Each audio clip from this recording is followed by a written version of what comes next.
বলেন এসো সবাই পালন করি মিলাদুন নবী। বলেন এসো সবাই পালন করি মিলাদুন নবী। নবীজি শ্রেষ্ঠ নিয়ামত কোরআনে পাবি।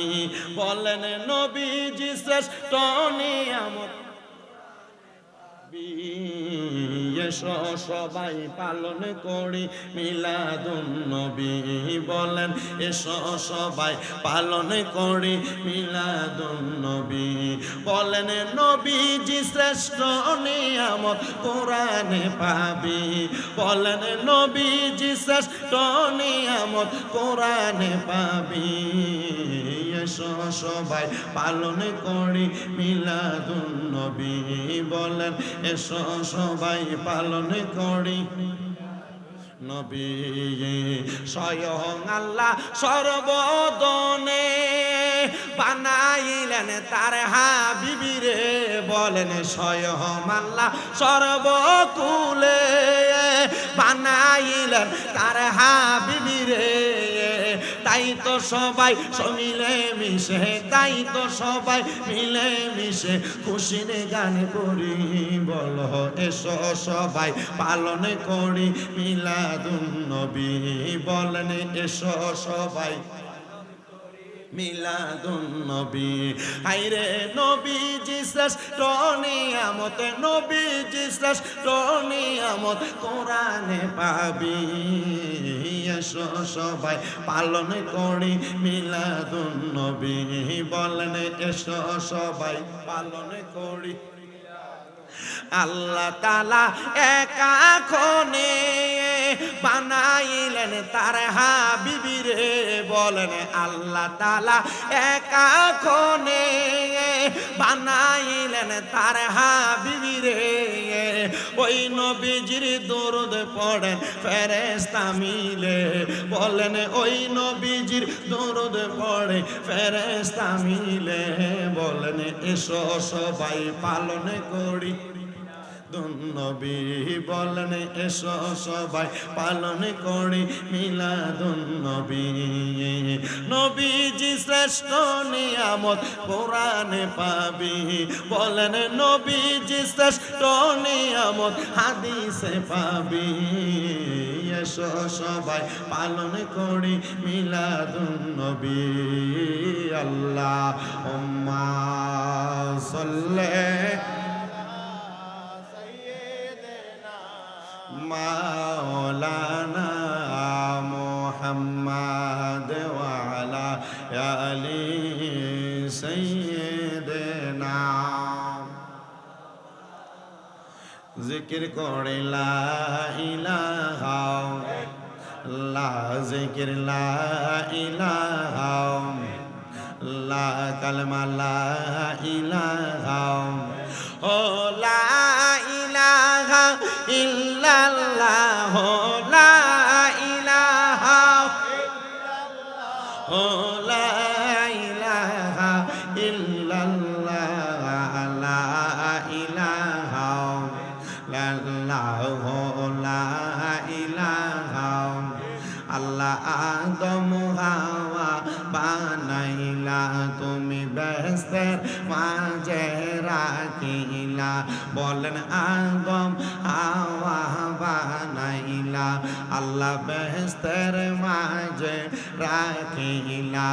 আবার হেকমতে গন্ধমে খাওয়াইয়া, হেকমতে গন্ধমে খাওয়াইয়া দুনিয়াতে পাঠাই লা ইলাহা ইল্লাল্লাহ লা ইলাহা। বলেন আমরা বড় ভাগ্যবান, আমরার নবী আল্লাহর মেহমান। আল্লাহ দয়া করে করলেন দান। বলেন দয়া করে করলেন দান নবী ইমানেরি মান লা ইলাহা ইল্লাল্লাহ লা ইলাহা লা ইলাহা ইল্লাল্লাহ মুহাম্মাদুর রাসূলুল্লাহ সাল্লাল্লাহু আলাইহি ওয়াসাল্লাম। আমার এই বড়রা মুগুজি এলাকার বাবাজিরা বন্ধুরা, আর ডাইনে বামে না তাকায়া আমার আলোচনাটা শুরু করার আগে চক্ষুটা বন্ধ কইরা নিজের যার যার জীবনের গুনার কথা স্মরণ কইরা মুহাব্বতের আওয়াজে আমার আল্লাহ তাআলার একটু ইসমে জাতের জিকিরে মশগুল হয়ে যাবেন, যেন আল্লাহ তাআলা আপনার আমার জীবনের গুনাহগুলো মাফ করে দেয়। আমার যুবক ভাইরা, এ মুরব্বি বাবা, একবার চিন্তা করে দেখেন, বাবার গুনাহ সন্তান দেখলে বাপ হইয়া পরিচয় দিত না, সন্তানের গুনাহ যদি বাবা দেখতো সন্তান বলে পরিচয় দিত না। মুগুজি এলাকার মা ও পর্দার অন্তরালের মা বোনেরা, আপনাদের গুনাহ যদি স্বয়ং আপনার সন্তান স্বামী দেখতো, আপনার মা বলে পরিচয় দিত না, আপনার স্বামী আপনার স্ত্রী বলে পরিচয় দিত না। আমার আল্লাহ এত দয়ার আল্লাহ, আমার আল্লাহ এত মায়ার আল্লাহ। আল্লাহ দয়া কইরা মায়া কইরা আপনার আমার গুনাহগুলা গোপন করে রাখছে। আল্লাহ যেন গোপনে গোপনে আপনার আমার গুনাহগুলা মাফ করে দেয়। মুহাব্বতের আওয়াজে জবানটা ছেড়ে দিয়ে আমার আল্লাহ তাআলার একটু ইসমে জাতের জিকির করবেন, যেন ঘুম থাকলে চোখ থেকে ঘুমটা চইলা যায়। মুহাব্বতের আওয়াজে আমার আল্লাহরে ডাক দেন, আল্লাহ আল্লাহ আল্লাহ আল্লাহ আল্লাহ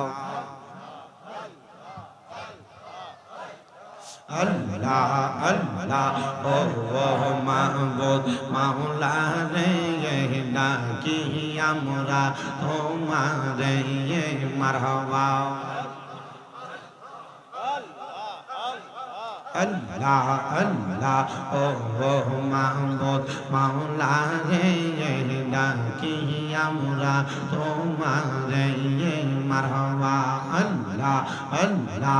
আজকের মাহফিল কবুল করো গো আমার দয়াল নবীর খাতিরে মারহাবা।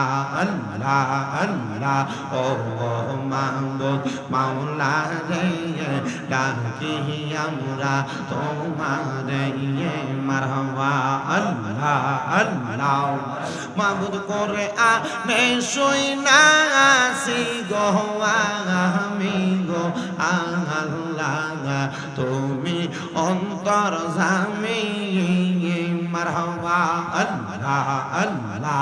করে আনে শুইনা আসি গো আমি গো আল্লাহ, তুমি অন্তর্যামী গো আল্লাহ। শত পাপের অপরাধে আমি মারহাবা। আল্লাহ। জবানটা খুইলা আল্লাহ ডাকলে শরম নাই। আল্লাহ আল্লাহ। পৌরায়ঙ্গ দেখাই কারে গো আমি যার রাধে না, আমি কারে জানাই কারে শোনাই মনে যন্ত্রণা মারহাবা। আল্লাহ আল্লাহ। মুর্শিদ নাম যার অন্তরে তেরা আকা গো মারহাবা। আল্লাহ আল্লাহ। দয়াল মুর্শিদ কি বোঝে না, আমি কারে জানাই কারে শোনাই মনে যন্ত্রণা মারহাবা। আল্লাহ আল্লাহ।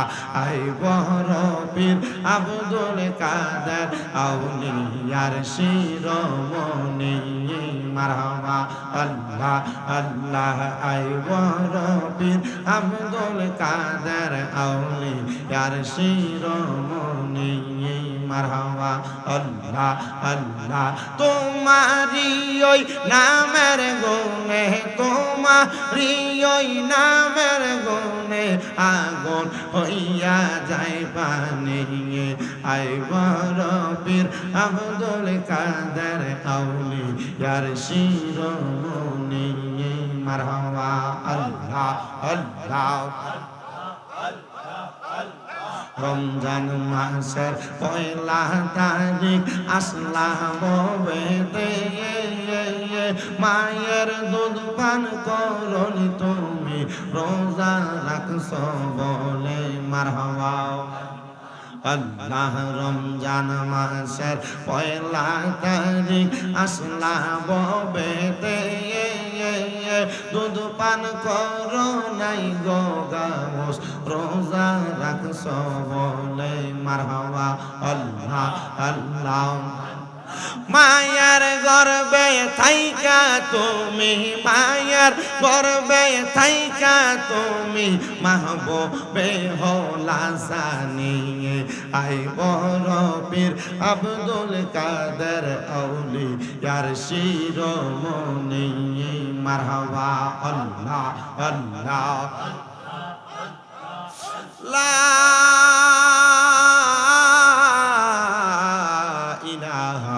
ইল্লাল্লাহু মুহাম্মাদুর রাসূলুল্লাহ সাল্লাল্লাহু আলাইহি ওয়াসাল্লাম। জবান বন্ধ নাই, মুহাব্বতের আওয়াজে উচ্চ কণ্ঠে পড়েন আলহামদুলিল্লাহ। মুআজ্জাসুদরে মুহতারাম, কুমিল্লা জেলার অন্তর্গত বরুড়া থানাধীন মুগুজি মধ্যমপাড়া ফোরকানিয়া মাদ্রাসা মাঠ প্রাঙ্গণে এলাকার কবরবাসীদের স্মরণে মগুজি মধ্যমপাড়া ফোরকানিয়া মাদ্রাসা ও প্রবাসীদের উদ্যোগে ৮০তম বাৎসরিক ওয়াজ ও দোয়ার মাহফিল। সম্মানিত সভাপতি জনাব আব্দুল জব্বার মোল্লা সাহেব, বারাকাল্লাহু ফি হায়াতি, আল্লাহ ওনার হায়াতে বরকত দান করুন। মাহফিলের বিশেষ করে বিশেষ বক্তা আমার ওস্তাদ সমতুল্য রাজামারা সিনিয়র মাদ্রাসার যিনি উস্তাদে মুহতারাম হযরত মাওলানা দেলওয়ার হোসেন আল কাদেরী সাহেব। তকরির করেছেন বারাইপুর দাখিল মাদ্রাসার সাবেক সহ সুপার হাফেজ আব্দুল কুদ্দুস সাহেব। আলোচনা করেছেন চকবাজার মদিনাতুল জামে মসজিদের খতিব হাফেজ রেদওয়ান আহমেদ আত-তাহিরি, আপনাদের এলাকার সন্তান। তকরির করেছেন হযরত মাওলানা জসিমউদ্দিন সাহেব, হাফেজ জাহিদুল ইসলাম সাহেব সহ আমার ডাইনে বামে সামনে বসে থাকা আলেম সমাজ, দাড়ি পাকা মুরব্বী বাবা, যুবক নওজোয়ান ভাই, ছোট ছোট মাসুম বাচ্চা, পর্দার অন্তরালে আছেন আমার অবলা সরলা মা বোনেরা, সবাই মহান মনিবের প্রশংসা করে একটু জবান খুলে জোশে গোশে উচ্চ কণ্ঠে পড়ি আলহামদুলিল্লাহ। মাহফিলটা ৮০তম মাহফিল। কয়তম? মানে আমার বাপের বয়সের চাইতে বেশি। আলহামদুলিল্লাহ জোরে কর আলহামদুলিল্লাহ। এর ভিতরে শামীম রেজাই সাইরিবার যতবার পর্যন্ত আসছি চেষ্টা করেছি আমি আপনাদেরকে কোরআন হাদিস থেকে ইসলামের মৌলিক যে কোনো একটা বিষয়, তার মাঝে পারিপার্শ্বিক অনেকগুলা বিষয় কথা বলে আপনাদেরকে হেদায়েতের পথে আহ্বান করার জন্য। মুগুজি এলাকার মোটামুটি আমি হিসাব করে দেখলাম যে যতগুলা মাহফিলে আসছি আমার মনে হয় যে এর মধ্যে কিঞ্চিত কয়েকটা মাহফিল ছাড়া সবগুলা মাহফিলে আমি আসছি। বরুড়া থানায় এক সিজনে ৬৮টা, এক সিজনে ২৮টা, এক সিজনে দিতাম না কইছি ২৬টা। এই বছর দেই না মনে হয় ১০-১২টা দেওয়া আছে। আজকেরটা লইয়া মনে হয় ৩টা না ৪ নম্বর চলে, আর অল্প কয়েকটা মাহফিল বাকি বরুড়া এবং চান্দিনাতে। তবে আমি আমার যারা শ্রোতা আমার এবারেও যে ঘরে কই আইছে যে হুজুর ইউটিউবে যে সুন্দর ওয়াজ করেন, আমরা এলাকা তাইলেও করেন, কিন্তু ওয়াজ অনেক রকমের ওয়াজ হয় তো মোটামুটি ওয়াজ সবাই যতটুক বুঝে, তবে আর একটু ভালো করে কইরা দিলে আমরা আরো খুশি হই। আমি আজকে এই জন্য বেশি আয়াত, তোমাদের কি ইকু আছে নাকি একটু কমাই নাও, বেশি আয়াত বেশি হাদিস নেই নাই। আমি একটা আয়াত নিছি সূরা হাশরের, এই আয়াত থেকে আমি চেষ্টা করব আপনাদেরকে এই একটা বিষয়ে আলোচনা করে দিয়ে যাইতে। কেন? এই যে দেখলেন গত পরশুদিন এত বিশাল একটা ভূমিকম্প আসলো, আমরা মাঝে কি ডর আছে? আছে। আচ্ছা, দেখেন ডর আছে কথা সত্য। আচ্ছা, এই গত পরশুদিন গেল, তাহলে আজকে ২১ তারিখ। ২১ তারিখ ভূমিকম্প আসার পরে এলাকার সুদখুররা সুদখানা কি বন্ধ হইছে?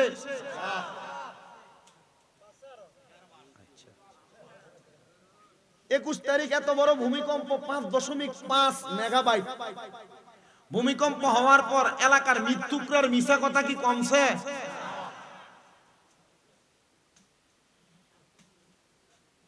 এত বড় ভূমিকম্প হওয়ার পর মহিলাদের ব্যাপারটা বেহায়াপনা কি কমছে?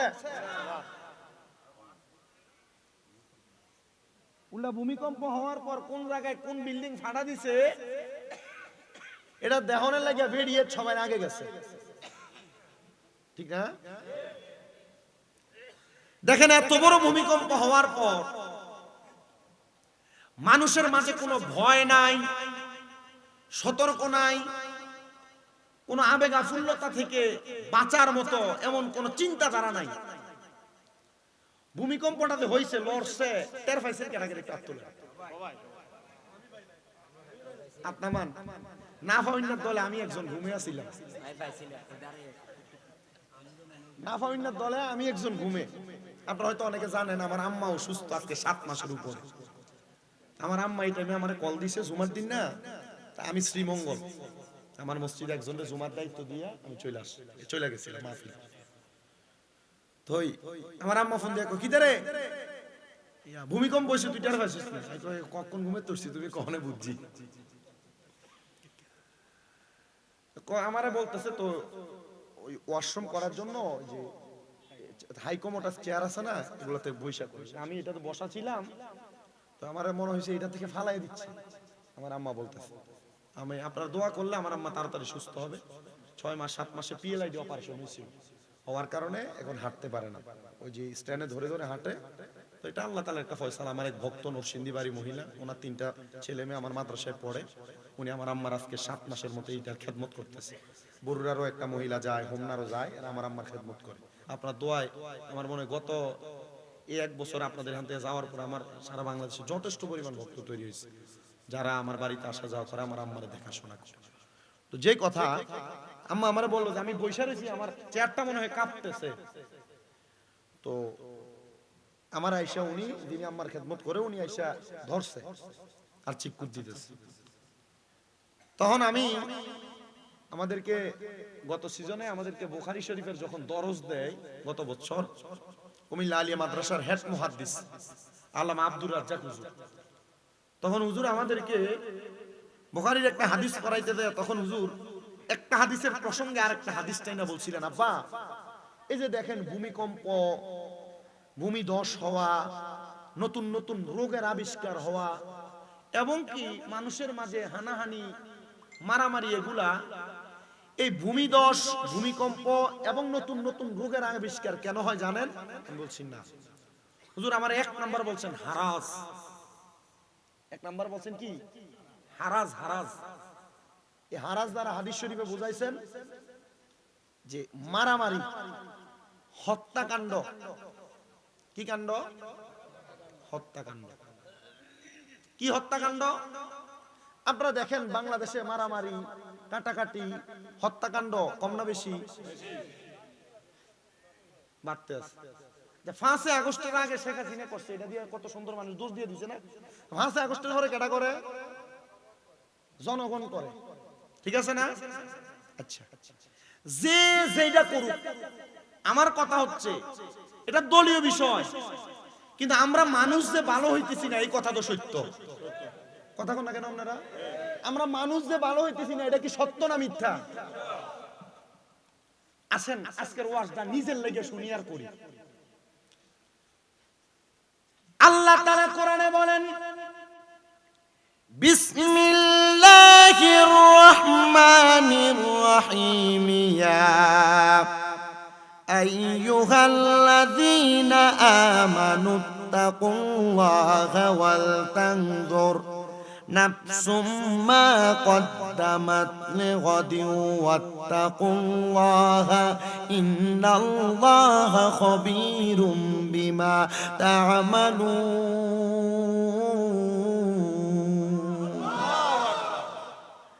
আল্লাহ তাআলা দুনিয়ার কোন সাধারণ কোন বান্দাদেরকে ডাক দেন না, আমার আল্লাহ তাআলা ডাক দেন ইমানদারদেরকে। তাফসিরে কানজুল ঈমান খাজাইনুল ইরফানের মধ্যে আলা হযরত ইমাম ইশকে মুহাব্বত ইমাম আহমদ রেজা খান ফাজিলে বেরলভী এবং হযরতে আহমদ ইয়ার খান নহিমি রাহমাতুল্লাহ আলাই, ওনার তাফসিরে নূরুল আনোয়ারের মধ্যে উনি বলেন আল্লাহ তাআলা আয়াতে কারিমার বড় সুন্দর অনুবাদ করেছেন, ব্যাখ্যা করেছেন। মুফাসসিরে কেরাম বলতেছেন, হে ঈমানদাররা, তোমরা আল্লাহকে ভয় করো এবং তোমাদের প্রত্যেকের দেখা উচিত, তাকানো উচিত তোমাদের আগামীকালের জন্য সে কি আগে প্রেরণ করেছে। আল্লাহ আবার বলেন, তোমরা আমি আল্লাহকে ভয় করো, নিশ্চয় আল্লাহ তোমাদের সকল কাজ সম্পর্কে অবহিত। আসেন এই আয়াতে কারিমার তাফসীর করেছেন আল্লামা জালালউদ্দিন সুয়ুতী এবং জালালউদ্দিন মুহল্লি দুইজন। এই দুইজন তাফসীর কারক তাফসীরে জালালাইন শরীফের মধ্যে বলতেছেন, দুনিয়ার ইমানদার যারা, তাদেরকে আমার আল্লাহ তাআলা আল্লাহকে ভয় করার কথা বলেছেন। কারণ আমাদের মাঝে খোদাভীতি তাকওয়া না থাকার কারণে আমরা দুনিয়া এবং আখিরাতের কথা ভুলে যাচ্ছি। আল্লাহ তাআলা এই আয়াতে কারিমার মধ্যে দিয়ে বুঝিয়ে দিচ্ছেন, বান্দারা, ওয়াল তানজুর নাফসুম মা কদ্দামাত লিগাদিন ওয়াত্তাকুল্লাহ, তোমরা তোমাদের পূর্ববর্তীদের দিকে তাকাও। তোমাদের পূর্ববর্তী যারা তোমাদের বাবা ছিল, তোমাদের দাদা ছিল, তোমাদের আত্মীয় স্বজন বড় বাবা ছিল, তারা কেমন ইবাদত করেছে আর তোমরা কেমন ইবাদত করো। আমাদের পূর্ববর্তী যারা আমাদের পূর্বপুরুষ ছিল, তারা এমন ভাবে ইবাদত করেছে, না ছিল তাদের খাবারের মধ্যে হারাম, না ছিল তাদের মুখের কথার মধ্যে বাজে কথা, না ছিল তাদের চলার পথে কোনো ফায়সা চলাফেরা। ইয়া রাসূলুল্লাহ, ইয়া হাবিবাল্লাহ, নবীজি আপনি বলেন না তাহলে আমরা কেমন ভাবে চলবো? আল্লাহর নবীজি তিরমিজি শরীফের হাদিসের মাধ্যমে জানিয়ে দেন, উম্মতের দলেরা, দুনিয়ার জমিনের মধ্যে থাকা অবস্থায় তোমরা এমন একটা সুরত, এমন একটা লেবাস ধারণ করো, যে লেবাসটার নাম হলো জান্নাতি লেবাস। এবার আপনারা বলেন, আমরা সবাই জান্নাতি সুরত এবং লেবাস নেওয়ার দরকার আছে না নাই? সংসারের মায়ায় পইরা, ব্যতিব্যস্ততায় পইরা, টাকা পয়সা ধন দৌলতের মায়ার মধ্যে পইরা আমরা কিন্তু জান্নাতি লেবাস নিতে চাই না। এই জন্য আশেক শুনে শুনে লিখতেছে, আরে সংসারেরই মায়ায় পইরা গো, ডাকলাম না মাওলা রে,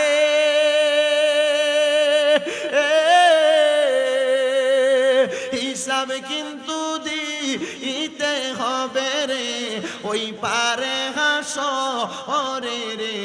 বলেন ওরে জীবন গুনায় গুনায় গেল রে, বলেন সংসার সংসার ও ওইরা ববে গো, করলাম না বন্দিগি, কিভাবে কাটাইবা মনরে কবরের জিন্দেগি রে, হায়রে ওরে জীবন গুনায় গুনায় গেল রে, বলেন ওরে জীবন গুনায়। আব্বাজি, গুনার কথা স্মরণ করে আল্লাহর কাছে যদি কোনো মানুষ দৈনিক সর্বনিম্ন 20 বার কান্না করে, আল্লাহ তাআলার ওই বান্দা ওই দিন মারা গেলে শহীদের মরণ পাওয়া যায়। মারহাবা পড়েন, একটু মুহাব্বতে পড়েন, ওরে জীবন গুনায় গুনায় গেল রে, হায়রে ওরে জীবন গুনায় গেল রে, হায়রে ফজর গেল ঘুমের ঘরে রে, জোহর গেল কাজে, মাগরিব গেল এলাই দুলাই গে, আসরে সাগ মাগরিবে সাগু মেরে, হায়রে ওরে জীবন গুনায় গুনায় গেল রে, বলেন সংসার সংসার কো ওইরা ববে গো, ডাকলাম না মাওলা রে, হিসাব কিন্তু দিতে হবে রে, ওই পারে হাসরে রে, বলেন ওরে জীবন গুনায় গেল রে, বলেন ওরে জীবন গেল রে, বাড়ির পাশে পুকুর পারে গো, বাঁধবি সুখের গো, ভাইও নাই তোর বা আমদব নাই রে, কে লইবে খবর রে, হায়রে ওরে জীবন গুনায় গুনায় গেল রে, বলেন ওরে জীবন গেল রে। একটা জবানও বন্ধ রাখবেন না। আপনারা বলেন মরণ কথাটা সত্য না মিথ্যা? এ মুগুজির বাবা, এই জন্য আমি আপনাদেরকে বললাম, আপনারা আপনাদের পূর্ববর্তীদের দিকে তাকাইবেন। আপনাদের পূর্ববর্তী নাকি ভালো কাজ করেছে নাকি খারাপ কাজ করেছে? আপনার বাবা ভালো কাজ করেছে না খারাপ কাজ করেছে? আপনার দাদা ভালো কাজ করেছে না খারাপ কাজ করেছে? আপনার বাবা দাদার ভালো কাজের বিনিময় তারা জান্নাত পেয়ে যাবে, তাদের খারাপ কাজের বিনিময় তারা নাজাত পাবে না। আল্লাহ তাআলা কোরআনুল কারীমের মধ্যে ঘোষণা করে, বান্দা ইন্নাল্লাযীনা কাফারু মিন আহলিল কিতাবি ওয়াল মুশরিকিনা ফি নারি জাহান্নামা খালিদিনা ফিহা উলাইকা হুম খাশারুল বারিয়া। আল্লাহ কয়, বান্দা ও বান্দা, নিশ্চয় যারা কুফরি করে, ও বন্ধু কুফরি কারা কারা করে? কুফরির একটু সংজ্ঞাটা জানেন বাবা? কুফরি হলো আল্লাহ ছাড়া কাউকে সেজদা দেওয়া। কুফরি হলো আল্লাহ ছাড়া কারোর কাছে কোনো কিছু চাওয়া। কুফরি হলো আল্লাহর কোরআন যা বলে তার অনাকাঙ্ক্ষিত ভাবে তার পরিপ্রেক্ষিতে কাজ করা। আল্লাহ কয়, বান্দা নামাজ ছাইরো না। আল্লাহ কয়, বান্দা রোজা ছাইরো না। আল্লাহ কয়, বান্দা দান সদকা বন্ধ কইরো না। আল্লাহ কয়, বান্দা বেপরদা চইরো না। আল্লাহ কয়, বান্দা পরের হক খায়ও না। আল্লাহ কয়, বান্দা গুনার দিকে পা বাড়ায়ও না। তুমি বান্দা বারবার গুনার দিকে পা বাড়াও, তুমি বান্দা বারবার ইবাদত থেকে দূরে সরে যাও। আল্লাহ কয়, বান্দা এমন কুফরি যারা করে তাদের ঠিকানা হলো জাহান্নাম, জাহান্নাম, জাহান্নাম। ও আল্লাহ গো, আর কারা কারা জাহান্নামে যাবে আপনি একবার আমাদেরকে জানিয়ে দেন না। এ মুগুদি এলাকার পর্দার অন্তরালের মা, আমি আপনাদেরকে বলতেছি মা, আপনারা যারা পর্দা করেন না, আপনারা যারা স্বামীর আদেশ মানেন না, আপনারা যারা শ্বশুর শাশুড়ির খানা দিতে চান না, আপনারা যারা অন্যের পুরুষের সঙ্গে কথা বলেন, আপনাদের উদ্দেশ্যে জানাই গো মা, আপনাদের ঠিকানা হলো জাহান্নাম। কারণ আপনারা জানেন বেপরদারা জাহান্নামী, আপনারা জানেন পরের হক মাইরা খানেওয়ালারা জাহান্নামী, আপনারা জানেন দুনিয়াতে স্বামীর আদেশ যারা মানে না তারা জাহান্নামী। এটার কারণে মা আপনারাও দোজখের আগুনে জ্বলা লাগবে। এই জন্য বাবা আমার আল্লাহ তাআলা কুফরি করনেওয়ালাদেরকে জাহান্নামী বলেছেন।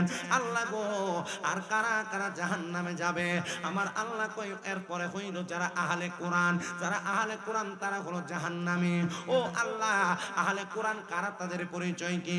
দেখবেন এখনো বরুড়া এলাকায় আসছে কিনা আমি জানি না, সব কথার মাঝখান দিয়ে আপনারা বলবে কোরআনে আছে কিনা, আল্লাহর নবীর হাদিস দিয়ে প্রমাণ দিলে বলবে জাল হাদিস, আল্লাহর নবীর হাদিস দিয়ে কথা বললে বলবে এটা মানি না, আল্লাহর নবীর হাদিস দিয়ে বলবে এটা সহিহ হাদিস কিনা, তারা ডাইরেক্ট বলবে কোরআনে আছে কিনা। আল্লাহর নবী কয় যারা আহলে কোরআনের অন্তর্ভুক্ত, যারা শুধু কোরআন মানে, হাদিস মানে না, ইজমা মানে না, কিয়াস মানে না, এদের ব্যাপারে আমার আল্লাহ তাআলা সূরা হাশরের আয়াতে কারিমার আল্লাহ তাআলা সূরা বাইয়িনার শেষের 3 নাম্বার আয়াতের দিকে কত সুন্দর করে বলে দিয়েছেন, যারা আহলে কিতাব, যারা শুধু কোরআনে আছে কিনা তালাশ করে, হাদিস ইজমা কিয়াস মানে না, আল্লাহ তাআলা তাদেরকে জাহান্নামী বলেছেন। ও আল্লাহ, আর কাদেরকে আপনি জাহান্নামী বললেন? আমার আল্লাহ কয় বান্দা আমি জাহান্নামী বললাম 3 নাম্বার যারা মুশরিক, যারা শিরিক করে, আল্লাহ তাআলা কাউকে সিজদা দেয়, আল্লাহ তাআলা কারোর কাছে চায়, আল্লাহ তাআলা কারোর অনুগত্য করে, আমি আল্লাহ তাআলা তাদেরকে বললাম মুশরিক। আল্লাহ এই মুশরিকদের ঠিকানা কোথায়? আল্লাহ কয় ফি নারি জাহান্নামা খালিদিনা ফিহা, তারা জাহান্নামের মধ্যে থাকবে একদিন, 2 দিন না, 2 দিন না, তারা জাহান্নামের মধ্যে চিরস্থায়ী বাসিন্দা হয়ে থাকবে। এবার আপনারা বলেন আমরা কি জান্নাত চাই না জাহান্নাম চাই? অবশ্যই আমরা জান্নাত চাই, কিন্তু সবাই কয় না। কারা কারা জান্নাত চাই ডান হাত তুলে আমার আল্লাহরে দেখায়। আল্লাহ কবুল করেন, জোরে কোন আমিন। মুহাব্বতে একটা তাকবীর দিতে হবে, নারায়ে তাকবীর। আল্লাহু আকবার। বিরিয়ানি খাওয়াই না মানুষ সব ডি লাগবে। আমি দেখছি ফোলা হয়নি যে পরিমাণ ফোটলা করছে, এটি খাওয়াই না মানুষও নাইছে না। আর আমি এটাও জানি মুগুজির মাহফিলের ভিতরে ইয়ানাবি করে দাঁড়াইলে প্যান্ডেলা জায়গা থাকে না। এখনো যে মাশাআল্লাহ আপনারা রেডি আইছেন, এডি থাকলে তো মোটামুটি। আর আল্লাহকে নাকি আমরা তাকবীরটা একটু জোরে দেওয়া লাগবো, কারণ যে জামাইরে দাওয়াত দিছে দেশি মুরগাটা খাওয়াইয়া, বাবা ঠান্ডা লাগে যাওয়ানোর দরকার নাই, ফোটলা যেটা হাদিয়া দিছে এটা বাইর চলে যাবো, তুমি একটু ঘুমিয়ে থাও, একটু মুহাব্বতে তাকবীর দিয়া কইবেন। আপনারা ঘরে থাকেন নাইলেও অসুবিধা নাই, হাতটা সোজা করে মুহাব্বতে একটা তাকবীর দেওয়া লাগবে, নারায়ে তাকবীর, আল্লাহু আকবার, নারায়ে রিসালাত, ইয়া রাসূলুল্লাহ। যারা যারা জোরে দেয় লগেরটা জোরে দেয় না, চিন্তা করতেছে ইয়া হেদো দিতে আছে জোর, আমি দনের দরকার কি? ওই বাসার গোসলের মতো হইব, বলছি দুধ লই আইতো সবাই রে, আমরা লেগে দেখেন আস্তে আস্তে সবাই জানে মুহাব্বতে নারায়ে তাকবীর, আল্লাহু আকবার, নারায়ে রিসালাত, নারায়ে গাউসিয়া, নারায়ে পাক পাঞ্জাতন। মুগুজি মধ্যমপাড়া ফুরকানিয়া মাদ্রাসার মাহফিল, জোরে কন্যা মারহাবা। জান্নাত চাই না জাহান্নাম? ও আল্লাহ, আপনি আয়াতে যাদের কথা বললেন তারা কেমন মানুষ? যারা কুফরি করে, যারা আহলে কিতাবের অন্তর্ভুক্ত, যারা মুশরিক, যারা শিরক করে। আল্লাহ তারা কেমন মানুষ? আল্লাহ কই উলাইকা হুম শাররুল বারিয়া। এরা কি বালা না খারাপ? কই এরা সবচাইতে বাজে মানুষ। এরা চাইতে বাজে মানুষ আর দুনিয়াতে নাই। এ মুসলমান ইমানদার, আমি আমার আলোচনা আপনাদেরকে বোঝাইতে যে শুধু আয়াতটা টাইনা আনলাম, কিন্তু আমার আল্লাহর কাছে জিগান না ওগো আল্লাহ, এবার আপনি আমরারে কন্যা উলাইকা হুম খায়রুল বারিয়া কারা? বালা মানুষটা কেডা? আপনি আমরারে চিনিয়ে দেন। আল্লাহ কোরআনে বলেন, ইন্নাল্লাযীনা আমানু ওয়া আমিলুস সলিহাতি উলাইকা হুম খায়রুল বারিয়া। জবান খুলে উচ্চ কণ্ঠে জোরে জোরে কোন আল্লাহু আকবার। আমার মুসলমান ইমানদার ও নবীর উম্মতের দলেরা, আল্লাহর কাছে বালা মানুষ হলো দুই প্রকারের মানুষ। যারা নেক আমল করে, যারা ঈমান আনে, যারা নামাজ না পড়েও কয় ঈমানদার, এটার কোনো দাম নাই। যারা ঈমান আনছে কয় নামাজ পড়া লাগতো না, এটারও কোনো আল্লাহর কাছে দাম নাই। ঈমান আর আমল মা বাইনাল ফারকুল ঈমান ওয়াল ইসলাম আমাল। ঈমান এবং আমলের পার্থক্য হইল একটা মানুষের পেট আর পিঠের মতো। পেটের মধ্যে থেকে পিঠটার যদি কাইটা আলাদা করা লাগে, তাইলে পেট ছাড়া পিঠ বাঁচবে না, পিঠ ছাড়া পেট বাঁচবে না। ঈমান ছাড়া আমলের দাম নাই, আমল ছাড়া ঈমানের দামটা নাই। মায়ার নবী গো, আমরা ঈমানদার কেমনে বুঝতাম? বলে তোমাদের ধৈর্যের দ্বারা, তোমাদের তাকওয়ার দ্বারা।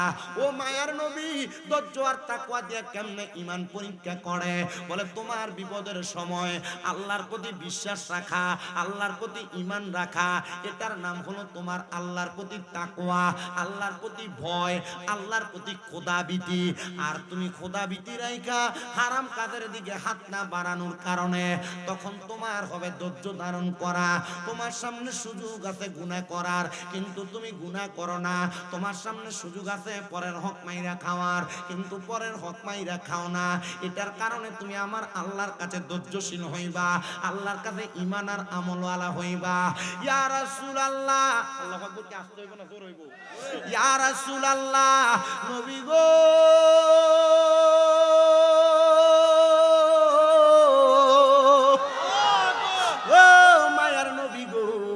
আপনি এমন একজন ঈমানওয়ালার কথা বলেন না। এবার আমার নবীর হাদিস পড়ার পরে দেখলাম এমন একজন ঈমানওয়ালার নাম হলো হযরতে সাদ ইবনে উবাদা রাদিয়াল্লাহু তাআলা আনহু। কেমন ঈমান জানেন? কেমন ঈমান জানেন? সাদ ইবনে উবাদা বলেন, আমি ছিলাম যুদ্ধের ময়দানে। আমি ছিলাম যুদ্ধের ময়দানে, যুদ্ধের মধ্যে ব্যস্ত। যুদ্ধের ময়দানে যাইয়া অসুস্থ হওয়ার কারণে ওই যুদ্ধের ময়দানে আনসারী মহিলারা আমি সাদের বড় আনন্দ দিয়া আমার শরীরটারে সুন্দর কইরা তারা সুন্দরভাবে সুস্থ করানোর জন্য চেষ্টা করলো। আমার শরীরটা যখন সুস্থ হয়েছে, আমি সাদ যুদ্ধ করে বাড়িতে আগমন করলাম। আমি বাড়িতে আইসা দেখি আমার আম্মা জান দুনিয়া থেকে বিদায় হয়ে গেছে। সাত ডাক দিয়া কয়, জগতের মানুষ, আমি যখন বাহির থেকে আইসা আমার আম্মা জান অসুস্থ দেখলাম, আমার মনে টেনশন লাগলো। মা, আমাদের জন্য আপনি আপনার সম্পদ জোড়াইলেন, আপনি টাকা পয়সা ধন দৌলত জোড়াইলেন, আপনার সব এখানে পড়ে আছে। ও আম্মা জান, আপনি তো দুনিয়া থেকে বিদায় হয়ে গেলেন। হযরত সাদ ইবনে উবাদা বলে, আমি কার কাছে যে আমার মনের কষ্ট বলবো? আমি এমন কোন বিশ্বস্ত মানুষ পাই নাই। একটা বিশ্বস্ত মানুষ পেয়ে গেলাম, যার নাম হলো মুহাম্মদ মুস্তাফা, আহমদ মুস্তাফা সাল্লাল্লাহু আলাইহি ওয়াসাল্লাম। জোরে কোন সুবহানাল্লাহ। আমার নবীজিরে মুহাব্বত কইরা ইহুদিরা, মক্কার কাফেররা উপাধি দিলেন আল আমিন। আল বিশ্বাসী, বিশ্বস্ত, অত্যন্ত বিশ্বস্ত। কেমন বিশ্বস্ত? বেশি বিশ্বস্ত। আব্বাজি তোমরা এনে বসছো ঠিক, কথা বইলো না টানা আওয়াজে, তোমার একটা গলার আওয়াজ আমার কানে সমস্যা হয়েছে, কথা বলতে আমার কষ্ট হয়। গতকালকে যেখানে মাহফিলে গেছি, গাড়ি রাইখা ড্রাইভার সাহেব ওইখানে শোয়া দিয়া সিএনজি দিয়া নিয়ে গেছে 17 মিনিট। গত 2 বছর আগে ওই রাস্তাতে মাহফিলে গেছিলাম 42 মিনিট করে হাঁটতে হাঁটতে। কয় মিনিট করে? 42 মিনিট করে হাইটে হাইটে গেছিলাম। এরপর থেকে ওইখানে দ্বিতীয়বার কানে ধরে উঠবস করছিলাম 3 বার, আর জীবন আইতাম না এলাকা। এরপরে আমার এক ভাই আবু আহমদ ভাই সুন্নিয়তের অনেক খেদমত করে, উনি আমার কইছে ভাই আমরা একটা দক্ষিণাডি, আপনি একটু আইয়েন, আমরা সিএনজি দিয়ে নেওয়ার একটা ব্যবস্থা করে আমি সিস্টেম করে সুন্দর নিচে মাইকও দিছে, সুন্দর ওয়াজ করে আসতে বাড়িতে এসে একটু রেস্ট করতে কষ্ট হয়েছে। 3 দিন একটানা ছিলাম ওইদিকে ওয়াজ করে। আমি আজকে আপনাদের এখানে যে আসছি তবুও কষ্ট যাক, মোটামুটি আজকের খানাটা বালা খানা হয়েছে। ওই আমরা আব্দুল গনি ইসমাইল তারা বাড়ি মুগুজি কি ফারারে তোর একটা তার আম্মা সিয়াস রাঁধছে, সিয়াস নি কত তোরা সিনাস দিয়া রুড়ি দিয়া দুমসে খাওয়াইছে। হ্যাঁ ফলো বালা কইরা খাওয়াইছে। তো মোটামুটি এবিডি আবার আমার আম্মার মতে মহব্বত করে, আদর যত্ন করে। তো খাওয়াইছে, খাইয়া আমি আপনার এখানে বসছি। আমি বুঝতেছি যে আমি ওয়াজটা ভালোভাবে করতে পারবো, আর আপনারা যেভাবে বসছেন আসছেন, এই আশা বসাটাও যেন আল্লাহ তাআলা আমার কথাটা ওয়াজটা একটু ভালো করে বাইর করে। ওয়াজ হবে একটু জটিল, আপনারা যদি কষ্ট করে বসেন ওয়াজটা আমি ডাইরেক্ট করতে রাজি আছি। রাজি আছেন? আমার ওয়াজের বিষয় হলো তাকওয়া, আল্লাহর প্রতি ভয় বিশ্বাস। আল্লাহর প্রতি ভয় বিশ্বাস এবং তাকওয়া যদি ধৈর্য ধারণ থাকে, তাহলে আল্লাহ তাআলা ওই বান্দার যে কোনো না কোনো ভাবে তার সব সমস্যার সমাধান করবে একজন। কেউ কিপটামি করে আল্লাহকে, আরো জোরে কোন কে? হযরত সাদ ইবনে উবাদা বলেন, আমার বিশ্বস্ত মানুষ আমি আর কাউরে পাই নাই, একজনরে পাইলাম, তিনি আমার নবী, আপনার নবী মুহাম্মাদুর সাল্লাল্লাহু। সাদ ইবনে উবাদা বলে, আমি আমার নবীজির দরবারে গেলাম, নবীজির দরবারে ডাক দিয়ে বললাম, ইয়া রাসূলুল্লাহ, নবী গো, আপনার কাছে আমি জানতে চাই, আমার মা ইন্তেকাল করছে, নবী গো, আমি আমার আম্মা জানের জানাজা পাই নাই। কলিজাত কষ্ট কম না বেশি? ইয়া রাসূলুল্লাহ, নবী আপনি বলেন না গো, আমি যে আমার মার জানাজা পাই নাই, আমার মায়ের অনেক সম্পদ, অনেক টাকা পয়সা, আমি আমার মায়ের এই সম্পদ গুলা কি করব, আর করলে আমার মার লাভ কি হইব? নবী কয়, সাদ, ও সাদ ইবনে উবাদা, তুমি তোমার সম্পদ গুলা আল্লাহর রাস্তার মধ্যে তুমি সদকা করে দাও। সাদ কয়, ইয়া রাসূলুল্লাহ, আমি সদকা করলে আমার মা আর কেমন লাভ হবে? নবী কয়, সাদ, আমার আল্লাহ তাআলা বলেছেন, আস-সাখিয়্যু হাবিবুল্লাহ, যারা আল্লাহর রাস্তায় দান এবং সদকা করে এরা হইল আমার আল্লাহ তাআলার সবচাইতে ভালো বন্ধু। ও মায়ার নবী, আপনি সাক্ষী থাকেন। হযরত সাদ আমার নবীরে সাক্ষী রাখতেছে, ইয়া রাসূলুল্লাহ, আপনি সাক্ষী হয়ে যান।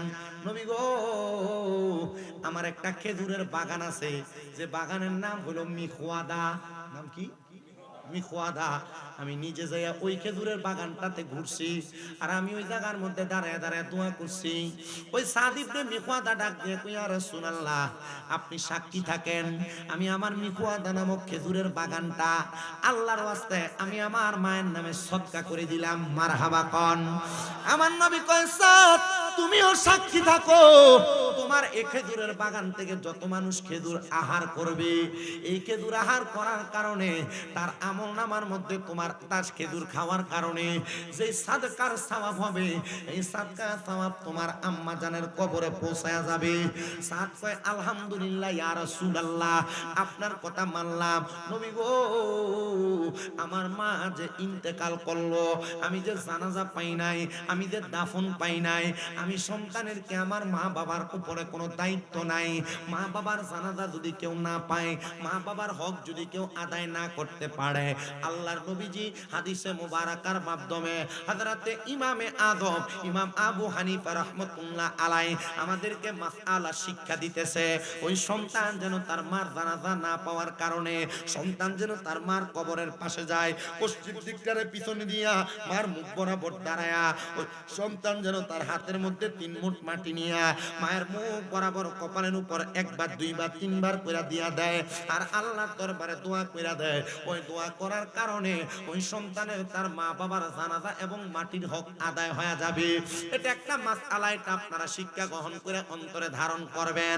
এ মুসলমান, এই নবীর উম্মতের দল হযরত সাদ ইবনে উবাদা বলে, আমার তাকওয়া, আমার বিশ্বাস ছিল মুহাম্মাদুর রাসূলুল্লাহর কাছে গেলে আমি আমার আম্মা জানের হক সম্পর্কে যাই না আদায় করতে পারবো। আমি আমার হকটা আদায় করলাম। এটা হইল আমার নবী এবং সাহাবায়ে কেরামের উদাহরণ।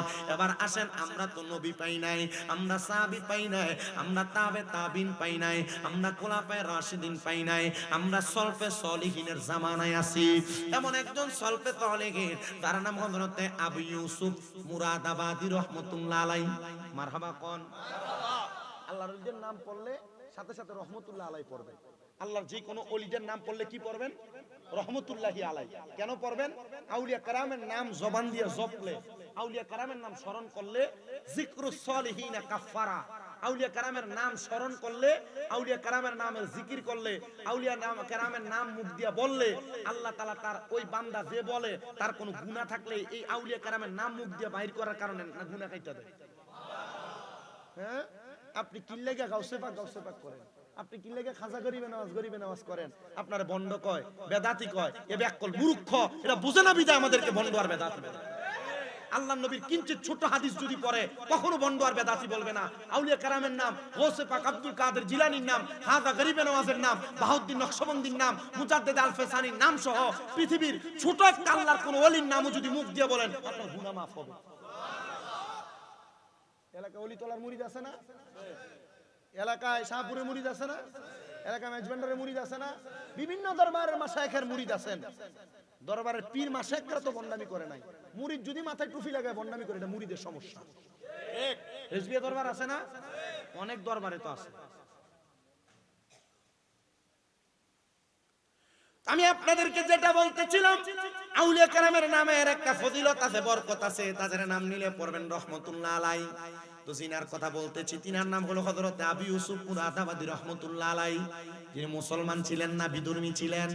আবু ইউসুফ মুরাদাবাদী বলেন, আমার কাজ ছিল আমার মুরাদাবাদ এলাকায়, আমি আমার বাদশাহীর কাজটা পরিচালনা করতাম, কিন্তু আমার এলাকার মানুষ আমার দিকে তাকায় থাকতো। আমি বিধর্মী হওয়ার কারণে, কি হওয়ার কারণে? বিধর্মী হওয়ার কারণে। হযরত আবু ইউসুফ মুরাদাবাদী বলেন, এ দুনিয়ার মানুষ, আমি আমার কর্মকাণ্ডগুলো সব সুন্দরভাবে করি। আমার এলাকার একজন ইমাম ছিলেন, আমার এলাকার একজন খতিব ছিলেন, যিনি ওনার সব কর্মকাণ্ডগুলো করতেন।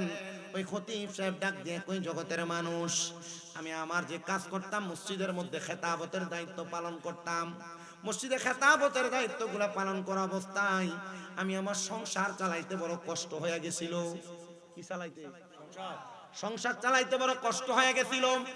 হযরত আবু ইউসুফ মুরাদাবাদীর এলাকার ওই খতিব সাহেব ডাক দিয়ে বলে, আমার স্ত্রী একদিন রাত্রবেলা আমার হাতটার মধ্যে ধরে ডাক দিয়ে কয়, স্বামী গো, জানি আপনি রাগ করবেন, তবে আমি আপনার কাছে একটা কথা বলি, আপনি যে চাকরিটা করেন এই চাকরির টাকা দিয়ে তো আমাদের সংসার চলে না, ছোট বাচ্চাটার দুধ ক্রয় করা যায় না।